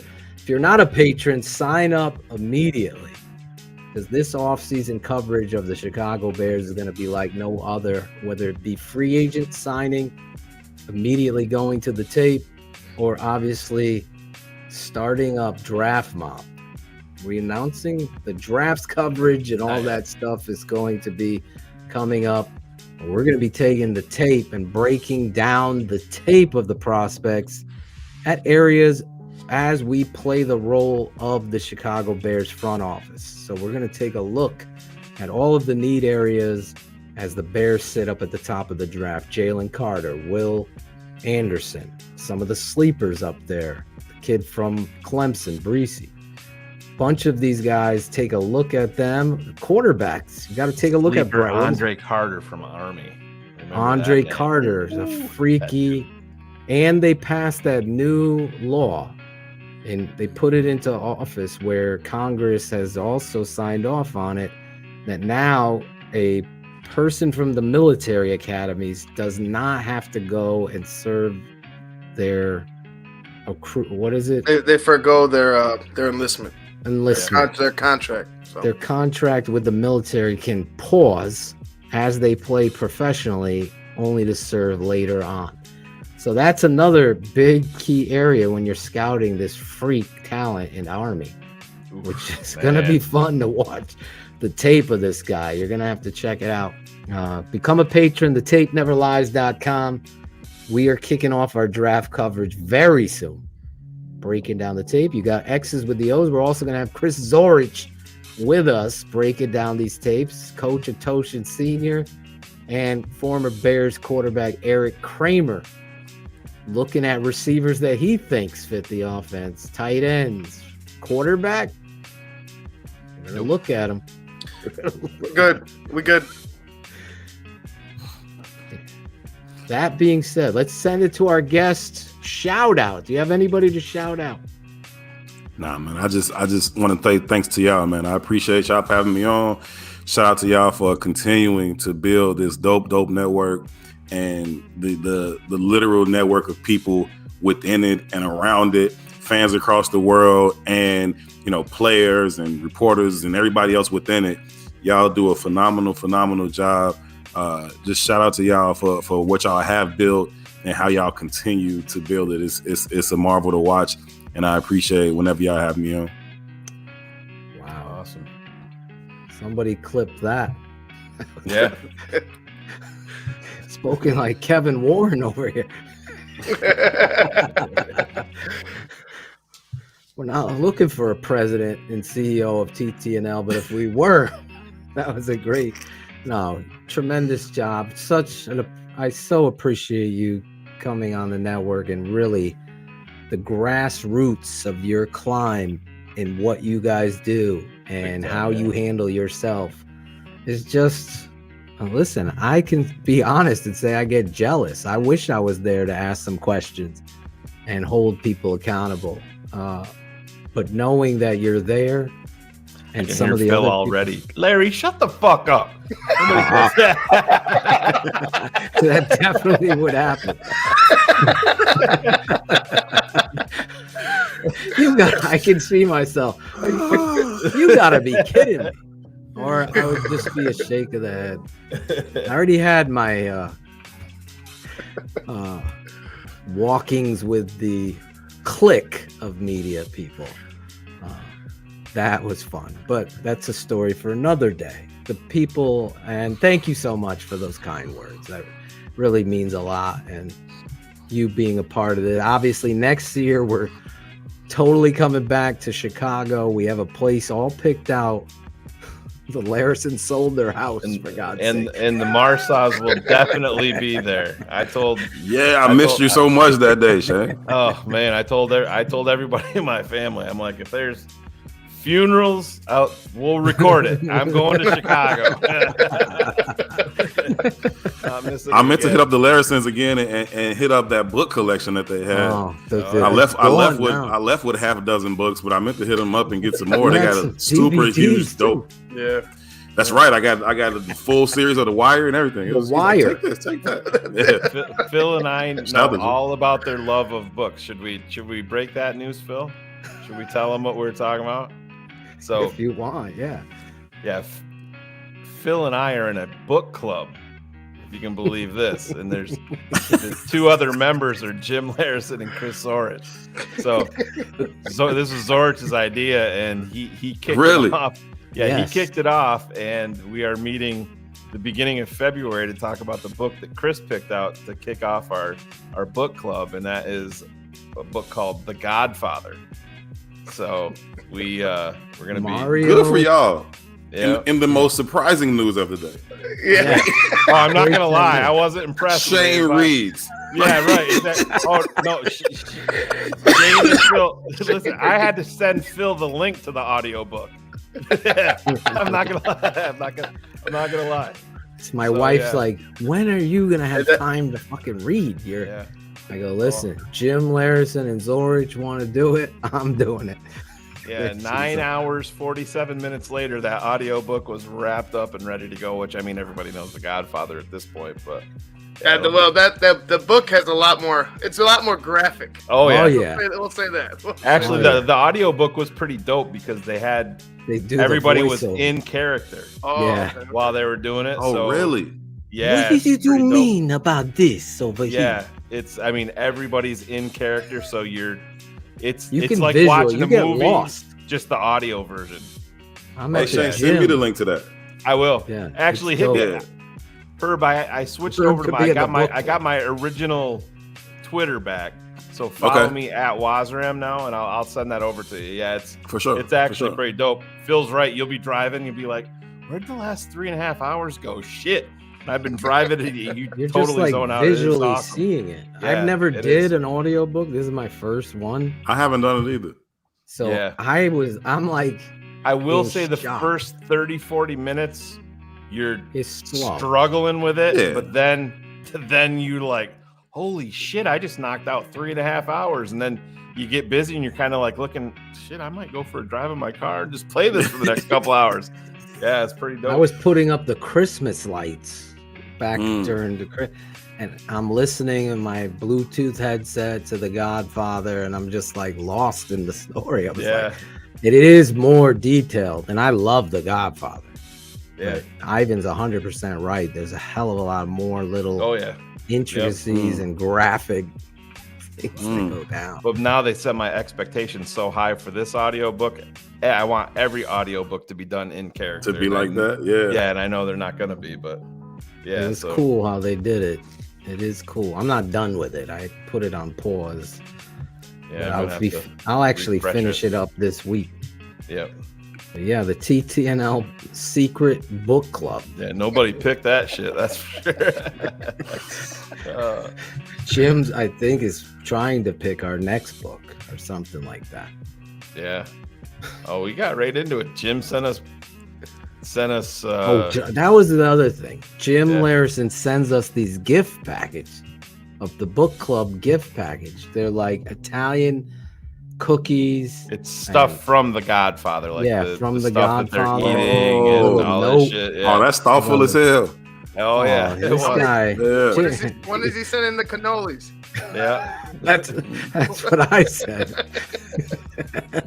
But they're in the book. They're the snacks. I can't remember the Italian name of it. I'm Italian, like half Italian, and my mom's I'm Sicilian, and my mom is Swedish. So growing up, no one knew. Everybody thought I was Hispanic. Like everybody speaking Spanish. Puerto Ricans are speaking Spanish to me. My wife is not Hispanic either, and she gets the same thing. So it's hysterical going into this. But I'm Italian, and I hate Italian cookies. Like they don't do anything for me. Like those, the circle. Claudio loves that shit, and my wife absolutely loves it. They're like, how are you Italian? You don't like give me a fucking chocolate chip cookie or an oatmeal, not these Italian ones. I'm just not.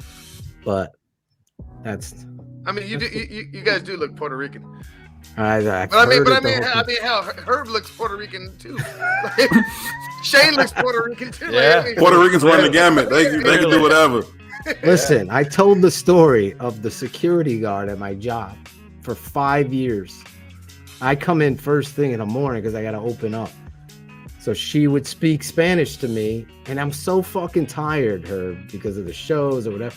I would just go like this and shake my head, right? 5 years this happened. So one day she had to work overtime or something, and she comes in my office like yelling at me, God, in Spanish, like, what do you mean? You don't not Puerto Rican? I speak Spanish to you. I just was early. See, see. She's like, she gave me this big hug. We were cracking up. She's like, I thought you Puerto Rican for fun. And I tell the story at the job, and it was hysterical. Here's the gift package from Jim. Just so that's there all the Biscotti. Yeah. Oh man. Yeah, lady fingers and the Torales. I'm probably butchering the name, but yeah, that's how much of a class act Jim Larison is right there. No, he's definitely a class act. It was a pleasure meeting that dude. He was such a dope host, so gracious and kind and generous. It was great to meet him. Yeah. He is the greatest dude. Yeah, tell him I said thanks again for the books and the wire when you talk to him. Well, he'll see this show or listen to it. Oh yeah. He's traveling the world now, this dude. Yeah, we're trying to set up a time for the book club, and he goes, well, over the next 25 days, I'm going to be in 8 states, 4 different countries. And I'm like, all right, that's cool. Here I am thinking I'm a badass listening to an audio book, and this dude's in 8 states and 4 different countries.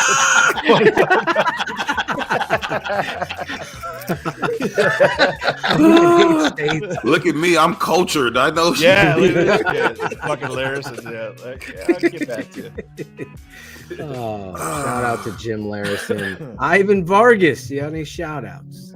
Shout out to Herb. I appreciate you. You always ask about my son Bo, and I love it. I appreciate you.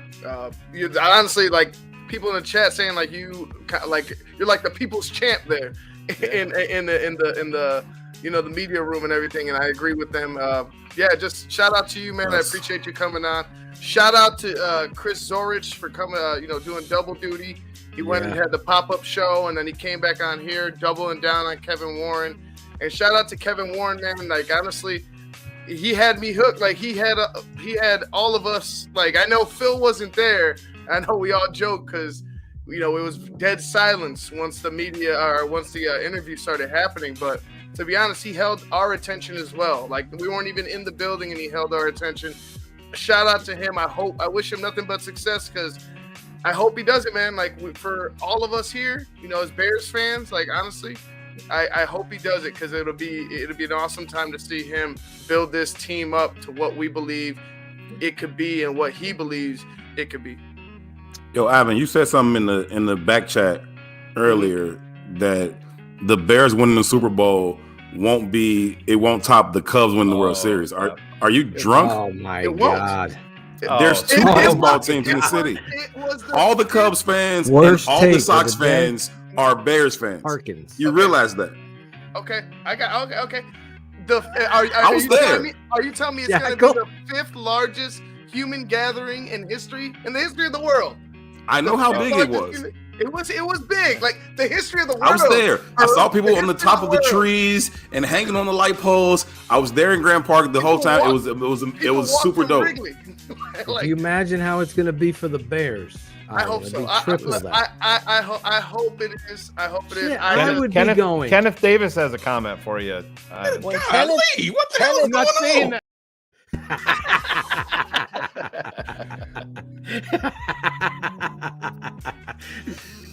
Yes. I hope it is. I hope it is. I hope it shuts down everything, to be honest with you. But, like, dude, are you kidding me? You must have been at the top of your fucking class. Exactly. I was not. Jeepers Creepers as well. Jeepers Creepers. There you go. Gary, where are you? I love the Cubs. I would permanently get rid of the Cubs for a Bears Super Bowl. Oh, hell yeah. Oh, my God. You don't even have to ask me that. And I love the Cubs. If the Bears win the Super Bowl. You didn't like when they signed Marcus Stroman last year and everybody was talking World Series? We were not talking World Series.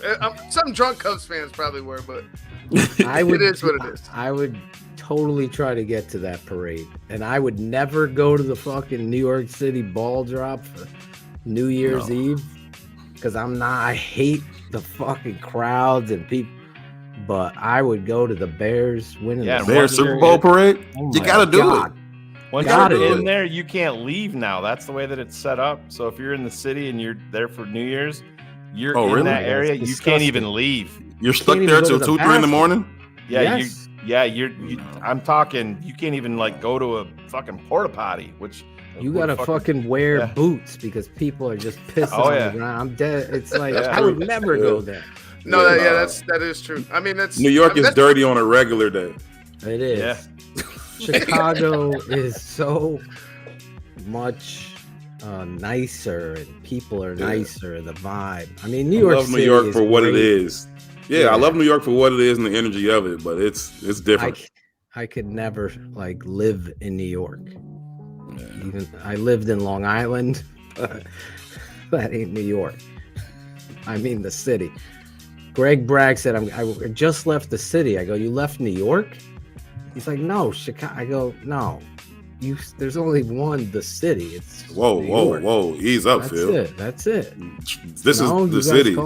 I call relax. This is Chicago. I just left Chicago. No, it's the city. Okay, you guys say that there too. Speaking of this, I gotta go use the bathroom, so I'll be back. All that Cubs talk got him riled up. Yeah, right. He got riled up. I saw that. Fucking a guy when I was doing a little deep dive into that shit. He was, he fucking hurt me significantly. Crazy ass fantasy guys. Jesus. Where did he go? He left.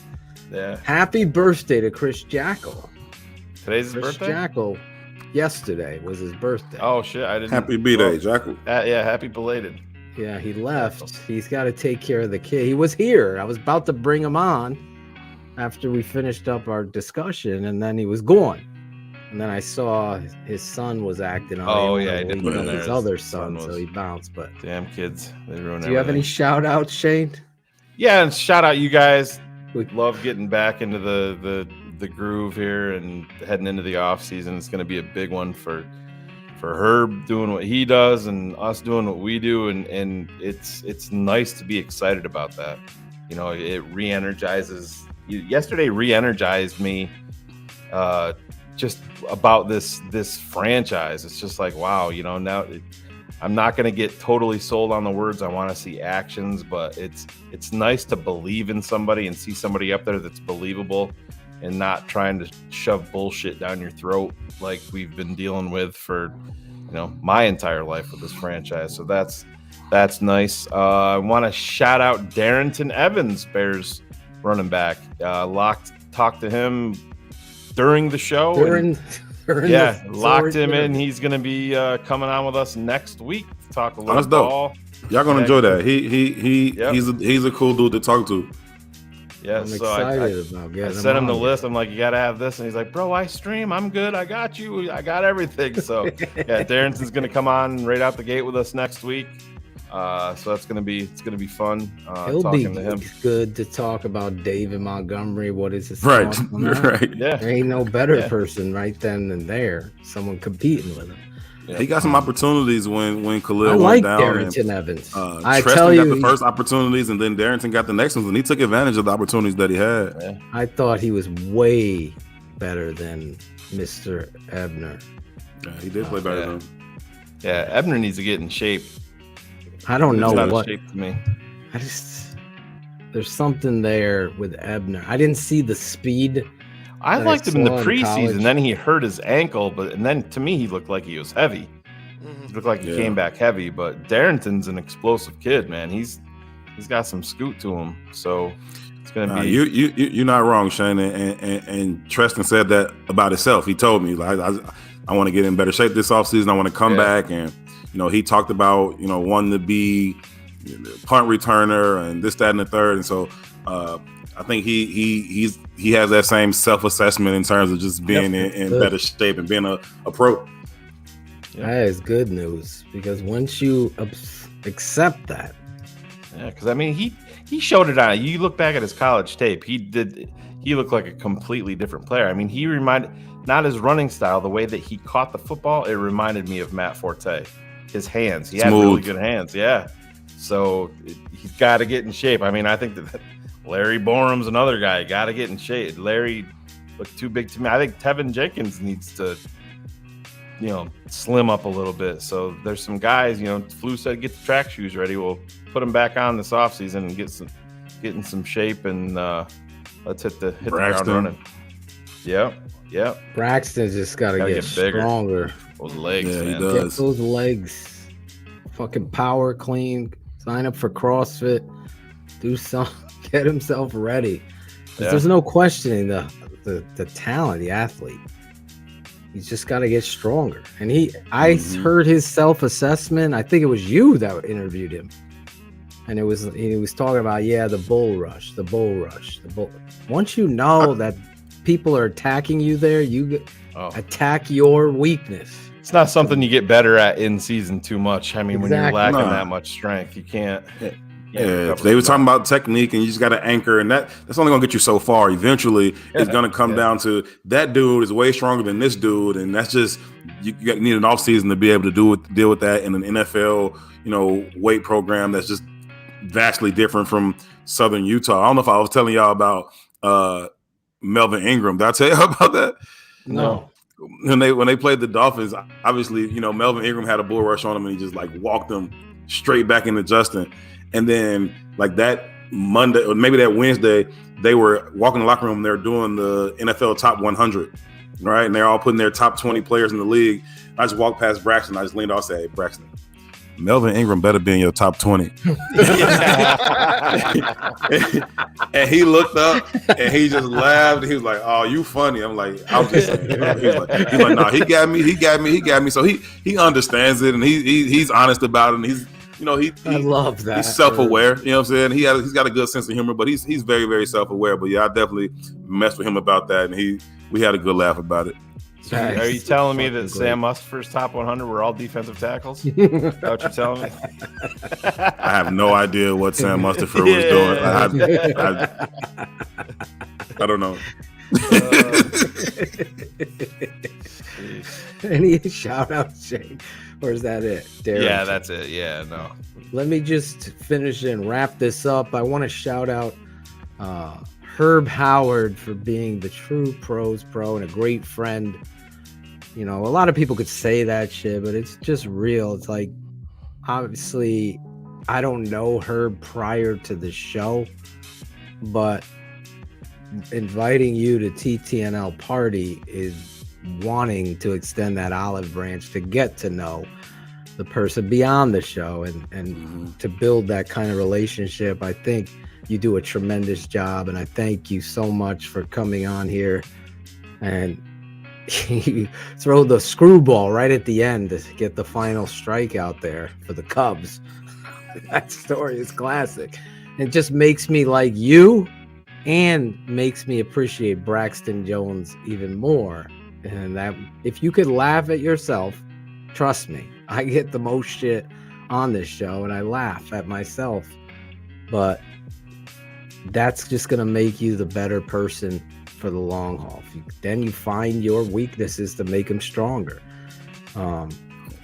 I used to stutter. I had a traumatic brain injury and I couldn't get the words to where I could do this. And it kind of, you heard Kevin Warren talk about him being in a full body cast at 11 years old. I know what it's like to be afraid because of some sort of condition. Not many people, I never really talk about the journey to get my speech back, to be able to know what I want to say, but not to be able to have it is one of the craziest things. And to battle through that and have we do have video of Phil before the brain injury. Fuck. There you go. It fucked him all up. He used to be so good. Oh my God. Yeah, it was pre-injury right there. Jesus.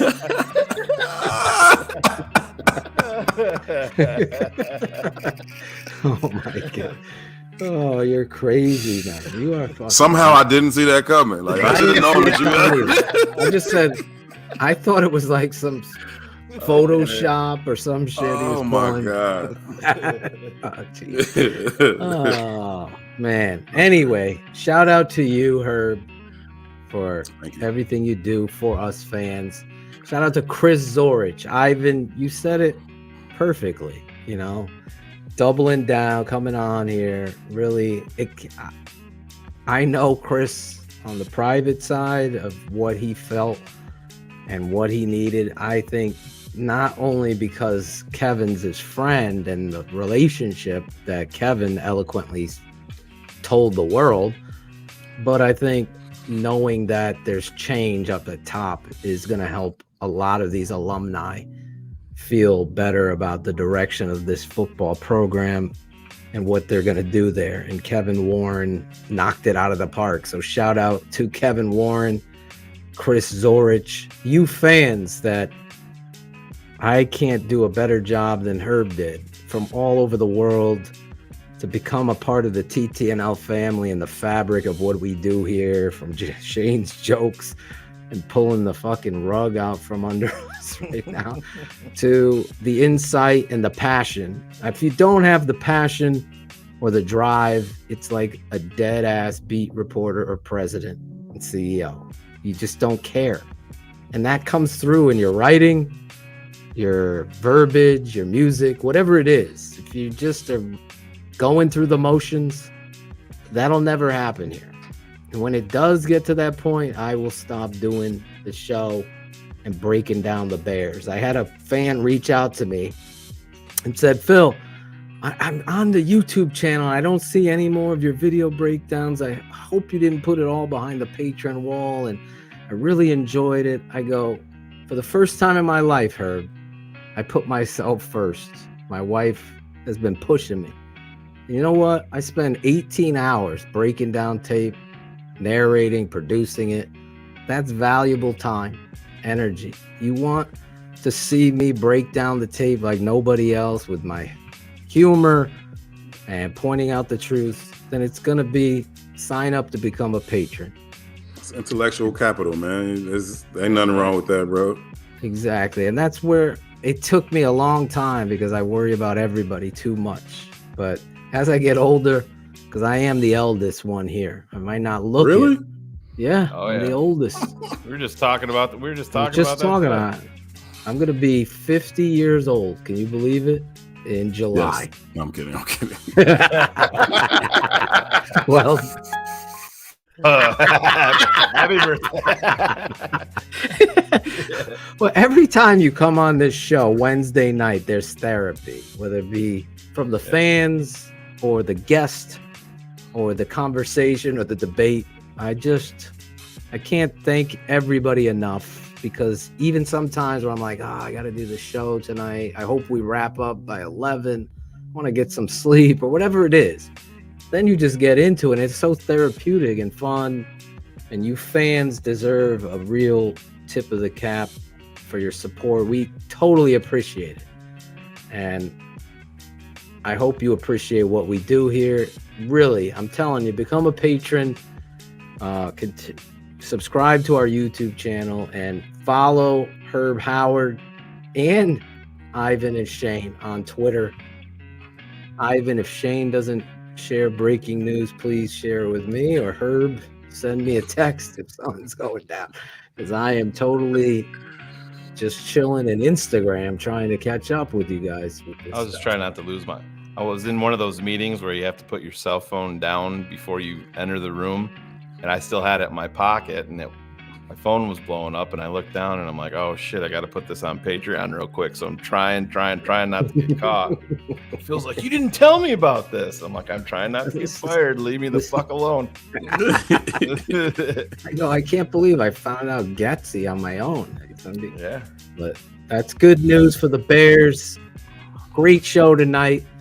We've said we were going to wrap it up 15 to 20 times, but we had so much fun. We love you guys. We'll send you out with the last, I believe, I can't make a promise, but it'll be the last time we see Ted Phillips laughing. It'll be for you guys. Chris, this one's for you one last time. I'm probably watching it or not. Do you remember the 27-year-old version of Kevin Warren when he was negotiating? And what was that like? Was it a fireworks show? We've talked about that deal for Chris Zorich as a second-round draft pick, and we called it a draw.